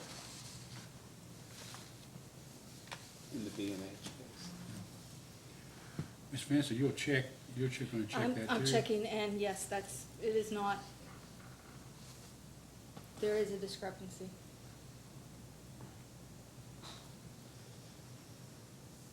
That, so. It looks like the discrepancy is only in the column for gas supply expense, correct? No, I think it's all three categories. There's different now sometimes they do match. They but match for in other column 1 times- and column 3, I believe. Well, at any rate, Mr. Chairman, I think we could go, I mean, if you like, I think we could go ahead and admit it. I would just, for the record, just to note that there is a discrepancy, and then I will pass this out, and then the commission will have in front of it the, Of course, I mean, actually, this exhibit, as the others have been, at least the spreadsheets, are basically a compilation of documents, other documents. So they represent an end result of a calculation as opposed to the original documents Correct. themselves. And that's okay, I guess, unless there's some issue about it. And here, do those original documents exist, I think Mr. they're the annual Childers? reports. I think they're actually taken from the annual reports. So if there is a discrepancy, assuming there is, is it your position that the annual reports would be would represent the accurate numbers? Certainly. I mean, I assume that maybe Mr. Newsom or somebody, when they were making It looks like this. there was a discrepancy on one of the 3 columns. But it's still, if you look at the data request, I think we'll get to this when Mr. Cook introduces that exhibit, but it still shows a total owed to B&S of over $1 million. With your objection noted and also your acquiescence in admitting it, Mr. Cook, with the understanding that there's a discrepancy. Yes, sir. That at least at this point, has not been explained. Also want to point out that in the same document that the Attorney General referenced, we do have underlying invoices. Oh, okay. So there are some underlying documents. And if somebody chose to get in and try to find out where the error was, that might be possible. Might be. Okay. Can we put that job over on staff instead of me? We're operating short staff here, Oh. so Well, so is Mr. Rife, I can assure you. Mr. Rife and Mr. Newsom. Anyway, let this exhibit be marked as B&H Gas Exhibit 5 and filed in evidence. Well, I think at this point I'll pass the witness. Thank you. Ms. Mansell, questions? Just a very, very few. Mr. Rife, did Mr. Madden prepare the 2017 Johnson County Annual Report, also prepare Yes. B&H's? We'll simply combine a post-hearing data request to have invoices that reflect both companies. I think you already asked for that. I asked think for Johnson County, but I Okay. want to be clear that I'm asking for both. I don't want you to be surprised when you see the written document. Let's go to PSC 1, which is the 2017 annual report that shows a long-term debt of, I should say, a little over $400,000 Okay. to the Commonwealth. Is it correct that this is also to the Department of Local Government? Yes. And is that amount still outstanding? Well, that's because I think, and you know, when they done those things back then, that it was more like a safety issue, and they, from what I could understand, some of these debts were forgivable, and, you know, might be turned into a grant or something like that, and, is because that's, you know, when Tom Bunch was talking and, you know, had the other people, he said that some of this money is, you know, is it's forgivable, and some of it is like 95% forgivable. And you know, and like I said, it's, and when we done the rate, when I first done this in 1991 or 93 or whatever, when we had the last rate case, whatever, you know, they looked at your financials, and if you couldn't pay it back, and that's pretty much what happened, was, there wasn't enough money coming in on the financials to do that, to pay them. Can I get a clarification? I just want to, yes or no? Is the approximately $400,000, is it still outstanding? No, from what I No. understand, no. Then And- let me ask a question. So why is it still showing on the annual report? Is because, same thing with, I've asked the same question and all that stuff to my CPA, and he says, well, he said, we've got, he said, we're gonna be doing it, he said, once we get the Johnson County done, he said, we'll deal with this two at the same time. Then the annual report is wrong. It's either yes It's or that- it's no. It can't be maybe, it's either there or it's not, and if it's not there, then it shouldn't be on the annual report. And if it is there, it should be on the annual report, but it can't be, no, it's not there and it's on the annual report. But from what I understood, you know, with Tom Bunch, he explained stuff, he said, you know, he said you have to deal with it till after everything's done. No, that doesn't work that way. He's a CPA, and he knows that if you're gonna put a liability on the books, then there's a liability. Otherwise, there's no liability. That's the way it works in the accounting world. It's black and white. That's the good thing about accounting. It's yes or it's no. It can't be both. But I guess it's wrong then. It has to be wrong if you're telling me there's no liability. Is because there's nothing on the UCC ones, and, you know, we checked all where, debt should be recorded and all that stuff, and there's nothing there. So can you provide evidence this is from the Department of Local Government, some evidence that shows that this debt has been forgiven, wiped out, whatever, that it's a zero liability? I think that's what we'd like to see. If there's no liability, then you should be able to have from the lender some note or some document that says paid or forgiven or whatever. But other than that, you still owe the money. It's one or the other. It can't be both. I can ask. Okay. I'm not sure that we have that document. May I ask the witness a question? Sure. Do you have a copy of a document from the Department of Local Government forgiving this debt? No, like I said, it's, I don't know what, you know, from what I understood, you know, last time I was at a meeting when I was, getting this loan at the time, and they was going through, and they said, well, you know, this is an uncollectible debt, and, you know, just wipe it off. I remember there was one in, it was Elkhorn City, they had loaned money to, so people could get gas in Elkhorn City, and, you know, they'd loan money to that, and they they said, just, you know, let's just write it off. It's unclickable debt.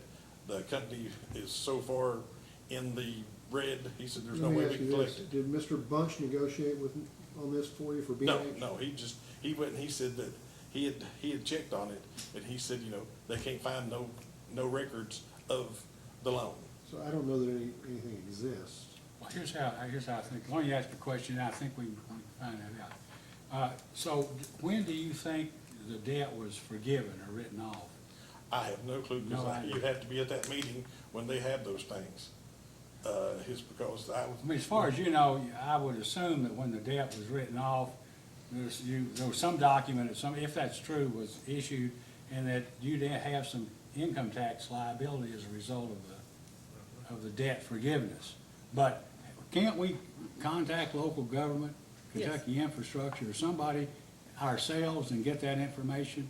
And if we got a note or an email or a document, then we could furnish it. We would welcome that assistance from the commission. We could furnish it to Mr. Childers and to Mr. Cook, and then file it into the record. Is that Yes, sir. is that That'd be acceptable? great. That might be the easiest for us to try to get it. Thank you. I will do that. I just want to clarify here when you talk about Mr. Bunch. B&H did not file bankruptcy at the same time Johnson County did, correct? Has B&H ever filed bankruptcy? No.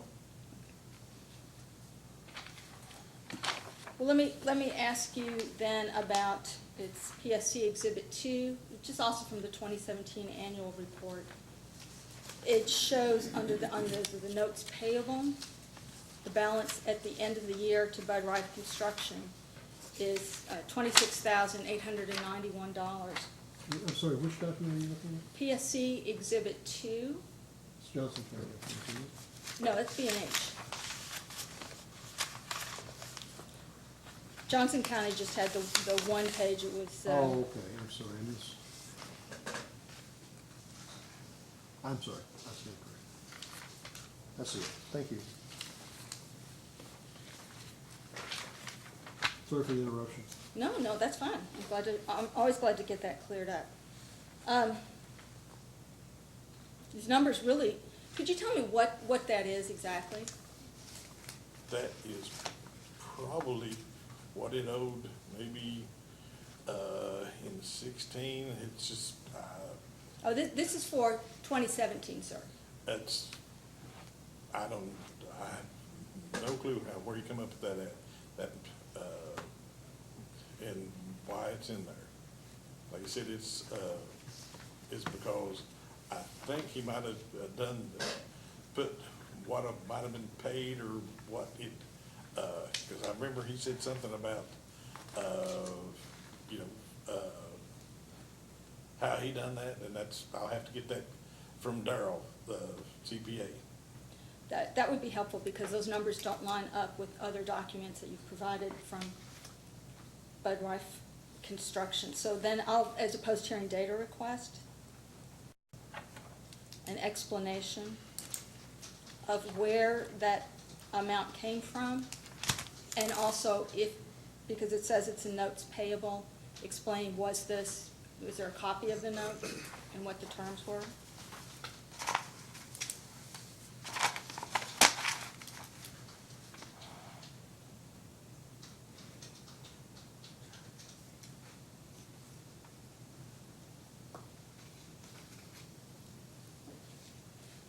Staff has no further questions. Mr. Cook? I do have a few, Your Honor, and I'd like to pass out a document if I may approach. Yes, you may.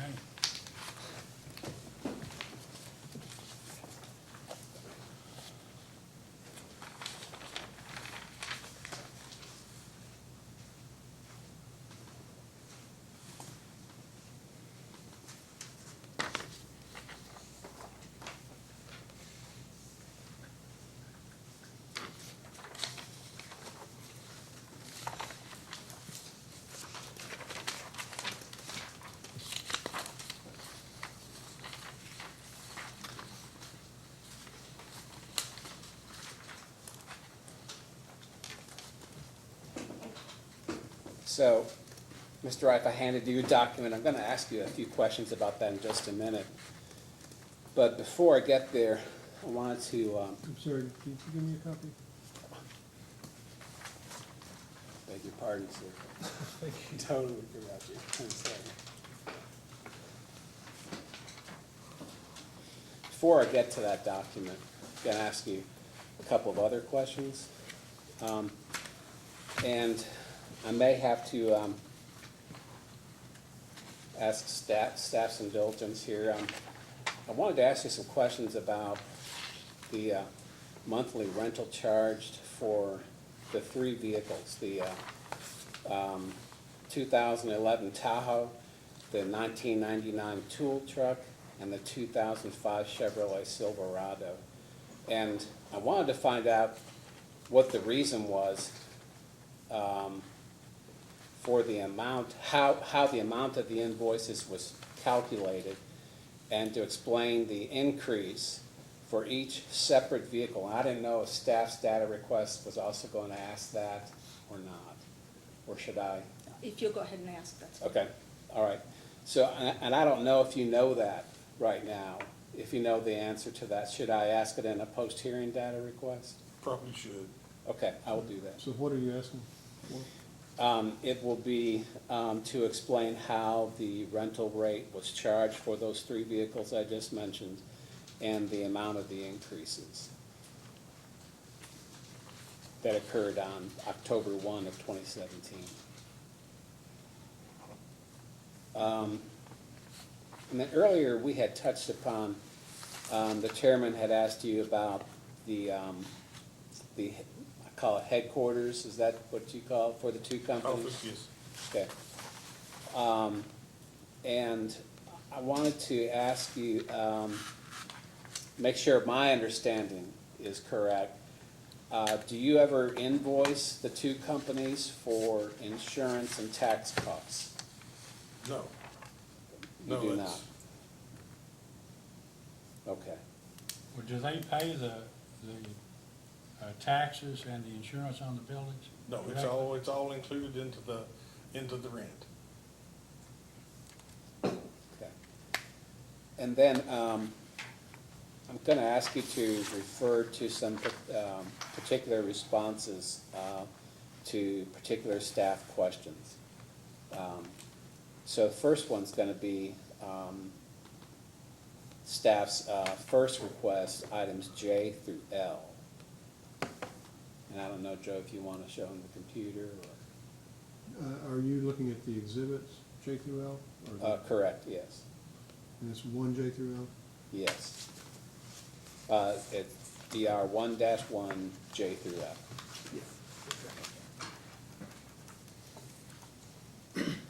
May I stand over here with him, Your Honor? Yes, you may.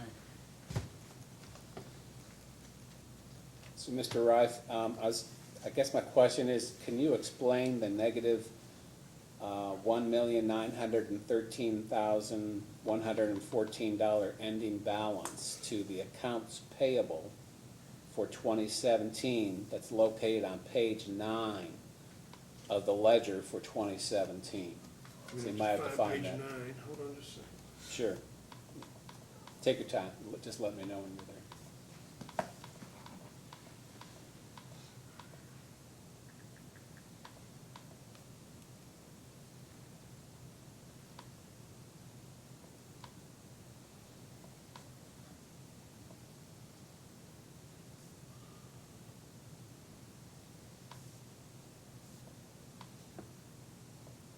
Okay, we're on page 9, but I don't see what you're referring to. Okay, and is it for the year 2017? Because I think there's several years included. No, this is 2016. Okay. So what page of the document are you referring to? I guess you scroll through about 12 pages to get past 2016, and then you should hit 2017. It'll be on page 9 of 2017.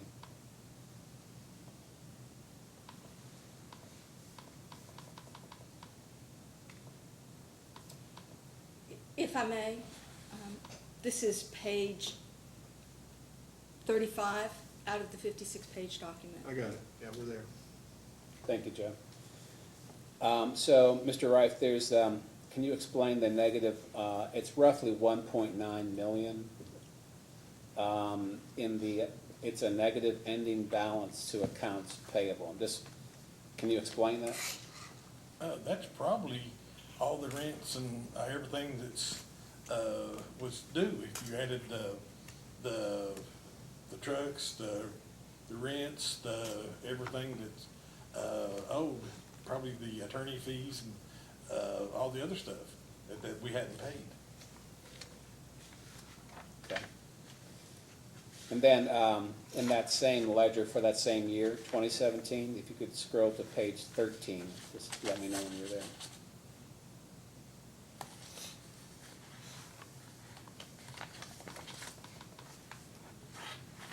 Okay. And there should be a positive $2,013,000 ending balance to retained earnings.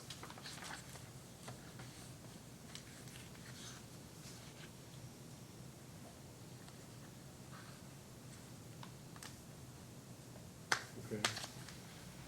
Okay, can you explain that? I guess it's one of those accounting things that, I have no clue. I can give you some help. The accounts payable shouldn't be a negative balance, and on the balance sheet, the equity is gonna be the account that's hit to offset that negative accounts payable. So I'm not sure what's going on with your accountant or how he calculated that, but the large equity balance is offsetting the negative in the accounts payable balance.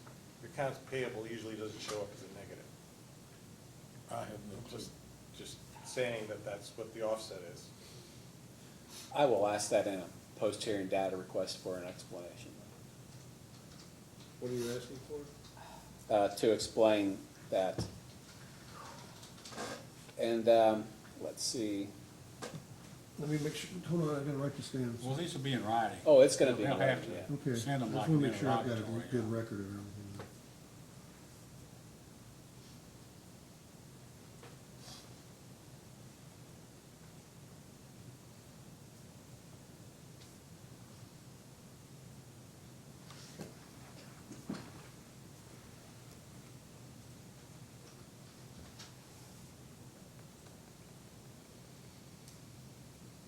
So my next question is about, it's staff's first set again, it's question number 3, and the exhibit is 3A through E.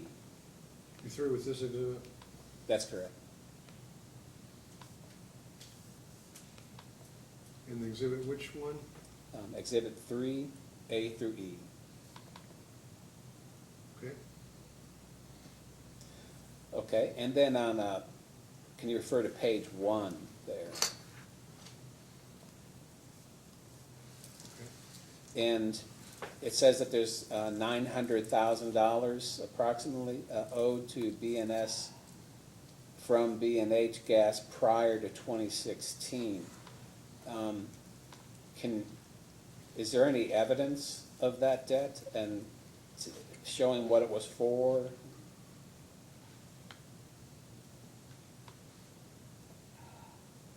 I'm not seeing a 900,000 figure. Is it staff DR 1-3? Exhibit 3? Is the document B&H Gas Company 2016 payment to B&S Oil and Gas? I believe so, yeah. Okay, what, and where are you referring to? There should be something there that indicates that there's more than $900,000 allegedly owed to B&S Oil and Gas from B&H. Can I see what you're looking at, or do you have the? No, I don't have the document. The document I have that is the one you referred us to shows balance owed at the end of 2016 is $1,005,880.54. Right, and then I think before that balance owed, there was another figure. I don't see it on this document. Okay, I will post that in a post-hearing data request then, to clarify it. And then if you could turn to the handout that I just sent you, this is page 56 of 60 of that same exhibit 3A through E. And this is where I raised the objection regarding the differences in the B&H exhibit. And so my question is, That's your exhibit one, AG exhibit one? correct? My question is, what do these costs reflect? I think what you're asking about the difference, it looks like, somebody went by the annual report and has EQT plus B&S added together, because it's the same thing as what's in the exhibit 2, on B&H's exhibit 2. It looks like, they didn't take out the EQT expense of where we bought gas off of EQT of the,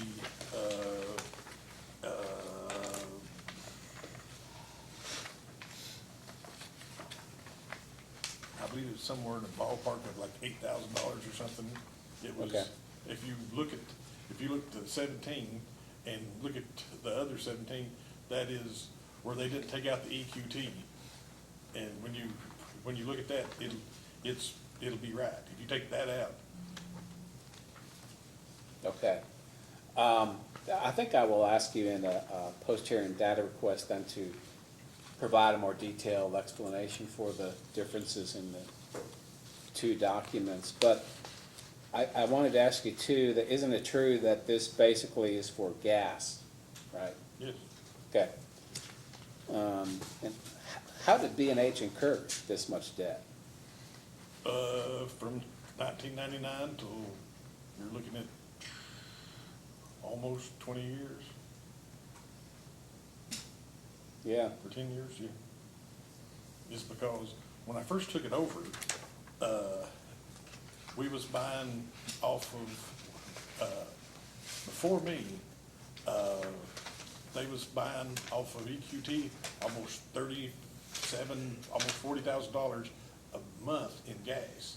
It's because it was losing, the system was horrible.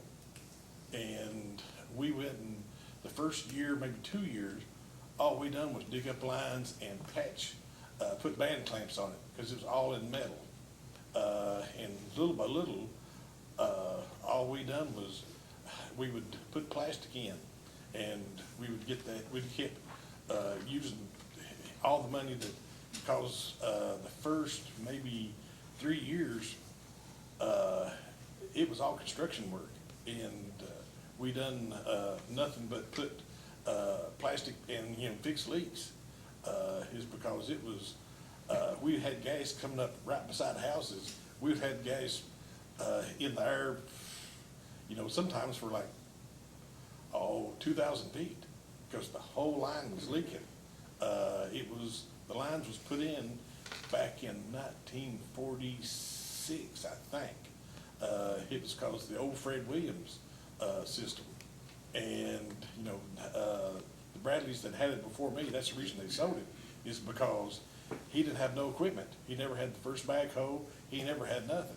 And that's the reason that, that I purchased it in 1986, is because, I had the equipment to do the work. And, just like, after we done this in 2017, I'll pay for my gas, but then I write a check to pay for the expenses. I write the check back to pay, because it don't have enough money. I'll write a check back too, and everything's documented. If we pay for the electric, gas, people, insurance, taxes, and all that stuff, I'll write a check out of B&S and put it back into B&H after it's paid me, because it don't have the money to pay it. so did B&H come before Johnson County, your Yes, ownership? yes. Okay. And when did you start up the construction company? In 83. Okay. Are there contracts between B&H and Bud Rife and B&S and Bud Rife Construction Company for services? Yes. Okay, I'd like to ask you then to provide those in a post-hearing data request. When I took over Johnson County, it was we done the same thing, and the Department of Local Government signed my contract, because I ran Johnson County for about a year, maybe 2 years. And, you know, they was the ones that looked at my prices and all that stuff, and, because at one time, B&A, or Johnson County had 5 employees. Okay, today your council provided us with exhibits that show that B&H owes money to B&S and to Bud Rife Construction. Does B&H also owe money to you individually? No, it's just, well, it's, if you, B&S and Bud Rife is the same person. It's just doing business as, Okay, and, you know, so it does owe money to B&S, right? yes. Yeah, okay. Are the promissory notes that were filed in the rate cases the first evidence of indebtedness regarding the debts that you say that B&H owes?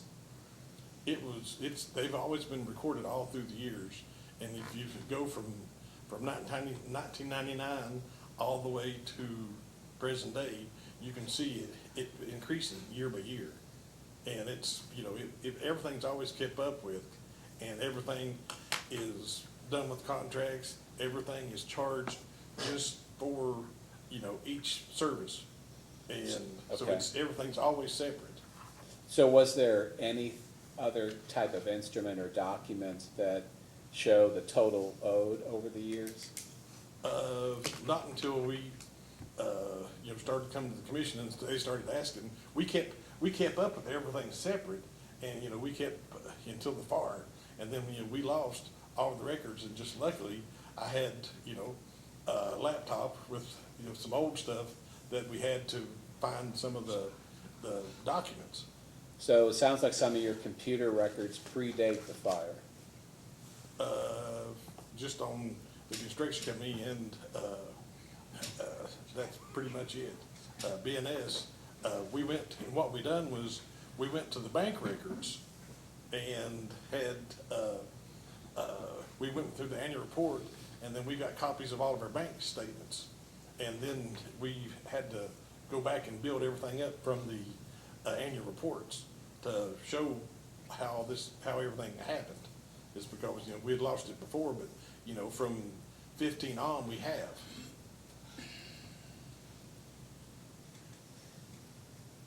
So is it B&H's belief that it owes Goss Sanford for prior legal representation? Yes. Okay. Has Goss Sanford been paid or not paid? No, it's not, but it's paid some. It's probably paid 50% of it, but, you know, if But that payment's been made by you personally or by B&H? by B&H.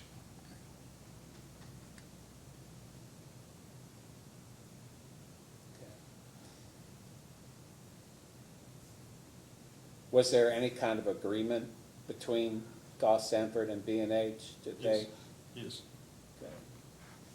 Could you provide a copy of that in a post-hearing data request if it's There's nothing not in put writing, in? is there? Yes, they are. There was a contract that I signed with them. I think he's talking about the initial engagement letter or retainer agreement. I don't think there's no promissory note that's been signed. No, there's no promissory notes. Right. We're just talking about the retainer, and, you know, we've got all the bills that they've sent me and all the Okay. stuff, and we've got all the payments that we've paid them.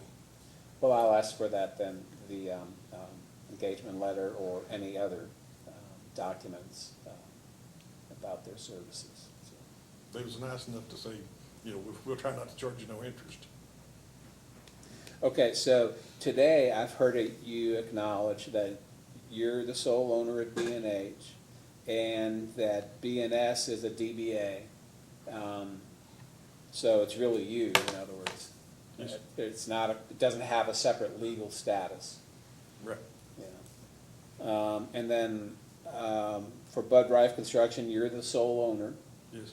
Okay. And you're usually the foreman, Bud Rife Construction? No, No, you're not. no, Okay. Do you do any of the work for Yes. the construction? yes, Okay.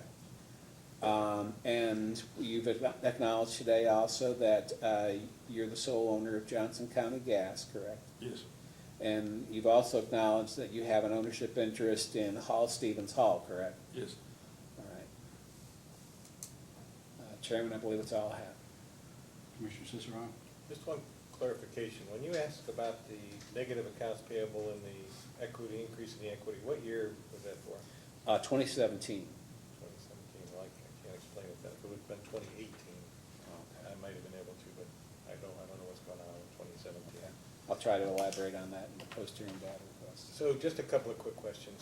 Can I ask why with B&H you took it all the way back to 1999, but for Johnson County you only gave us the year 2017? I'm just curious on those payments and amounts owed, so. I think I can probably answer that, Your Honor. I mean, it was a matter of running out of time and not having the same, the documents were compiled differently for the two companies, and it was a little more onerous to go back and try to do the same thing. That was just more of a curiosity Yeah. question. But I expect in an ARF proceeding, we will get into more detail. So when I look at B&H Exhibit number 4, there's two purchases on there. One from B&S Oil of $13,828, which is what is on B&H Exhibit number 1 is the total sales of gas. But below that, there's an EQT on Exhibit number 4 for 564 MCF that raises the total to 14,392. But I don't see that on the statement of income Exhibit number 1, and I'm wondering where those 564 MCF got lost in the accounting records.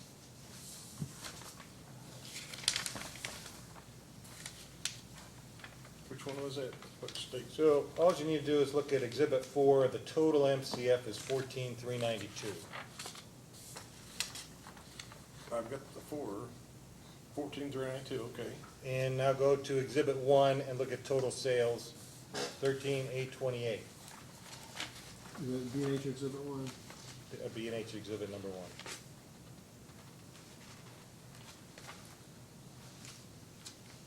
I don't see that on, oh, I see where it is. Excuse me, I see it. Yeah, so I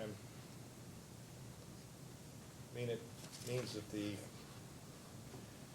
cost per MCF changes because you've got more MCF somewhere, but I don't know where it's buried. So an explanation of what happened to that would be good. Then, as a housekeeping matter, I think staff asked a question about Johnson County Gas and the debt to Kentucky local government. So my same comment goes there as what goes to B&H. You either owe it or you don't owe it. Right now, it shows on your books, which means you have a liability. And if you don't have a liability, evidence that you don't have a liability. I guess we're gonna make a call to the Kentucky local government to find that out. Yes. Okay, so we'll let you know how that comes out. The last thing that I have, if I divide your total revenue dollars by the MCF that's here, which is 13,828, and is the lower number MCF, that means you make $11.80 in gross sales. If it was 14,000, it'd be even less than that, $11.80 per MCF. If I take your expenses and divide it by the same number of MCF, your expenses are $23.69 per MCF. How in the world do you stay in business, and why do you stay in business if you've got a difference of $12 per MCF that you are behind on in B&H Gas? I don't understand. And you've done it for, the exhibit you handed out was from 1999. Why are you still in business? I've been asking him the same question for years. I mean, if you even through an ARF, you're not gonna make up double what you're already selling at $11.80, which is above the market price for other gas companies in the state. You can't possibly get there from here. Well, like I said, I've got 3 people that works for me. And, you know, I take just a little bit of money from everything that I got. And I try to keep stuff going. And like I said, and I try to, you know, I just, you know, I know these people need jobs. And, you know, like I said, I take, and, you know, I try to keep up with all my stuff. And like I said, I let stuff go. I'd rather, you know, I've got all these guys that works for me and ladies. And, you know, I just, I've had it for so long. And like I said, and, you know, and that's why I come to the commission and just trying to, you know, just try to get close to the black. You're, it's more than double what you're currently charging. You can't possibly get there from here. You're $12 for every MCF you sell, you lose $12.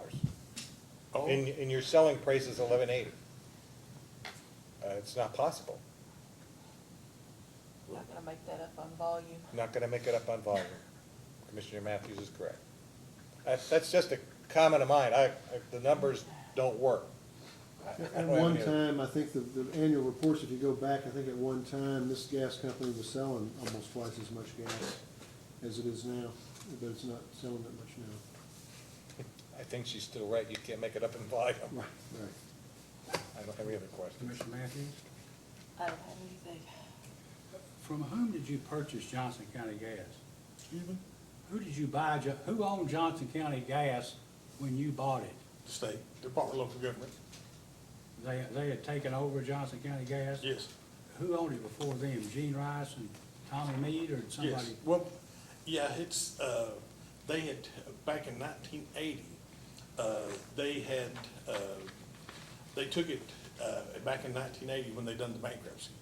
It's because, you know, from what I understand, that they had spent a whole lot of money and probably done a lot of other stuff with it, from what hearsay. And so when they took it over and all this stuff, Estill Brown had it. And Estill had it, Estill was the manager of it, just like with me at the time. Estill said, you know, I'm not gonna mess with it no more. You know, I want to either give it to me and I'll tie it into my company, or, you know, you just gotta find you another operator. So the Department of Local Government came to me. It's because I was in the office with them, when I done B&H. And they said, well, you know, it's not far from you, and try to, you know, would you like to take this over? And I said, well, let me look at the records. So I went back to their annual report, and at that time, back in 1995, 96, 97, which I brought that stuff with me, Estill had 5 men, had 5 people on this payroll. And I went and I'm just thinking, you know, there's not that much work for 5 people. And then later, after I took it over, one of his men come to work with me. And one of his men said, you know, Johnson County's men built Cigna Gas. You know, he said that's all we done was work on Cigna. And, you know, when he done. That's another one of Branham's companies. Right, that was another one of Branham's companies. And I didn't even know that I owned one truck. I didn't know there was a truck leased for like 3 months, because I went and got one of my state police friends I said, look, I've got serial numbers. I said, I'm looking for these trucks. And I found them on an insurance policy. And his wife was driving one of them. Another one he said he had sold.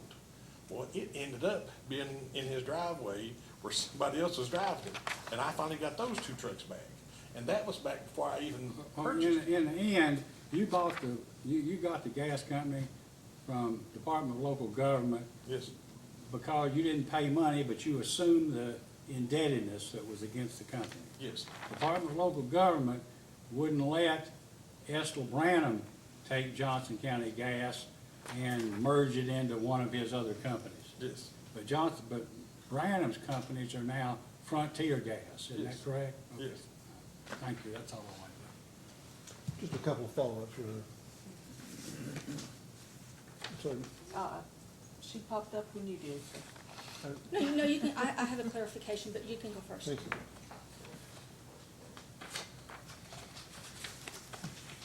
Bud, did you bring with you today a stack of documents? Can you tell the commission what that is? That is all the years of my, went to the bank and got copies of every penny we spend on B&H. And Johnson County's coming. But that is, and that's all, and that's how we come up with these figures and all this stuff. We went from the annual reports, and then we got copies of all of the checkings that we could go back to. And so, you know, the commission can look at them and see where every penny that we spend. Used to, the commission would come to the office and would go through that stuff with us. And they would say, well, you know, you can do this, you can do that, and all that stuff. And like I said, and you can see through all the checks, you know, this is where all these numbers that we provided, that they come up with. Every penny that we spent, every check that was ever wrote is in that pile of documents. Is that for B&H? That is just for B&H. And is that all the bank statements and checks for B&H going back to 1999? I think it is, yes. One other thing I want to clear up. I think you testified earlier on a question that B&H did not owe you personally any money at the end as of right now. You remember making that Yes, statement? yes. There was a promissory note filed in the ARC proceeding that showed $53,284 owed to you for past due office rent and past due truck rent. Yes. Are you aware of that? That's me, yes. So at the end of 2017, or at the end of 2015, I think B&H didn't owe you anything, correct? This is accumulated since 2015. Right? Yes, So you are owed money by B&H, is that right? yes, yes. I just. Personally? Yes, personally. And that's apart from B&S? Well, it's B&S, whatever, that's just the way she does it. Well, there was another note to B&S separate, but Yes. this note is for office rent and truck rent. Yes, So that is owed to you, correct? yes. Okay, thank you, that's all. Anything else from anybody? I need to withdraw one of our post-hearing data requests. I'll be filing into the case file an email from General Counsel, Department of Local Government in regards to the Johnson County note, that yes, in fact, that amount is now paid in full. It is paid in full. The Johnson County amount is paid in full. I have a separate email out to ask about the B&H. So when we look at the 2018 annual report, that will be zero on the balance sheet. Yes. Yeah. We hope so. Thank you, Mr. Childers. I don't know, I'm no accountant, but when we ultimately get to a hearing in these rate cases, maybe your accountant ought to come down here. He might be able to shed some light on some of these issues. All right, is there anything further? Just one quick question. In light of, you know, everything we've talked about today and, you know, your health situation and all that, just wondering, have you ever given any thought to selling one or both companies? Yeah, I have. Would you like to buy it? Frontier's asked to buy me out and all this stuff. And, you know, I really wasn't interested in selling them, but, you know, with my health and all that stuff, I'm gonna probably end up selling to one or the other. Okay. They've been other people approach me, and like I said, I'm gonna have to have a knee replacement. And Yeah. and like I said, and I just, you know, this is a whole lot of work. And like I said, and, you know, I was a whole lot younger then, and, you know, Yeah. and like I said, and it's, you know, it's getting time time for somebody else to bear the burden. Is because it's. Bud, would you explain to the commission very briefly just what health procedures you've had in the last few months? Well, just before the heart problem, when my building burnt, I stepped off the excavator and I tore my knee out. And so they're saying I'm more than likely gonna have to have a knee replacement. And then, in March the 5th, I had a heart attack. I had been going to this other doctor, and she was telling me, hey, you know, we don't think that you've got a blockage or nothing, because in 2013, you had a heart cath. and they said, no way that your heart is blocked. It's because Cleveland Clinic cleared me for my weight surgery. And so, you know, she said, there's no way, this one lady did.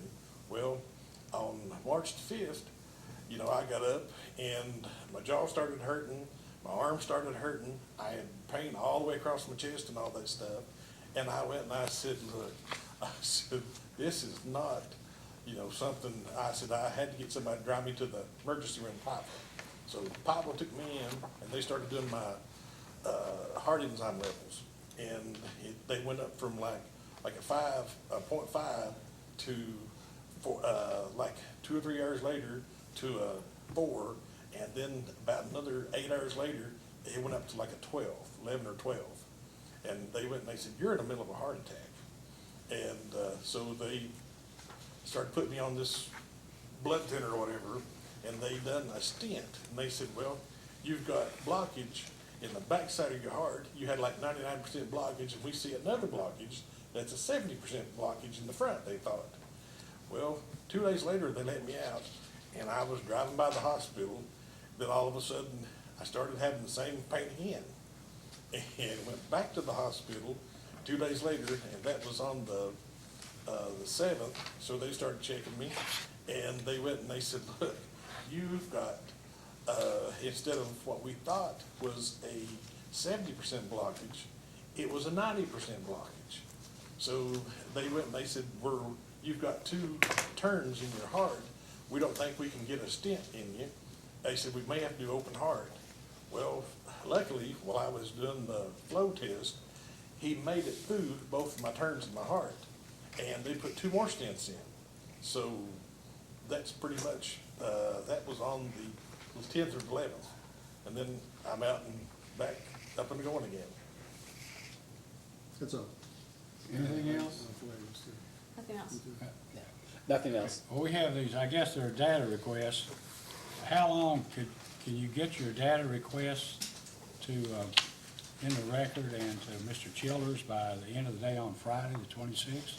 Or do you need more time? I know we're not in any time deadline here, I don't guess. But you'd I like to think get I this could. case finished and Right, move so we on get back with to the the other, work. right? I think I could get it by Friday. Well, what about you, Ms. Smith? We can get ours out by Friday. Okay, if they can get everything, the data request filed by Friday, April 26th, how much time will you and your client need, Mr. Childers, to respond? Apparently, there are going to be several. I'm leaving the country on May 2nd to visit my daughter in Germany, and I'll be back on May 13th. So we're gonna try to make every effort to get these done before I leave, but I wouldn't want to be held to that if I don't have to. Well, why don't we, you're coming back when? 13th, What about if we, May 17th, that's about 3 weeks from Friday. And then if something happens, you need more time, file a short motion saying whatever. okay, thank you. Okay, if there's nothing further, you may step down and be excused, Mr. Wright. And Thank you. And if there's nothing else in this hearing, it's hereby concluded and adjourned.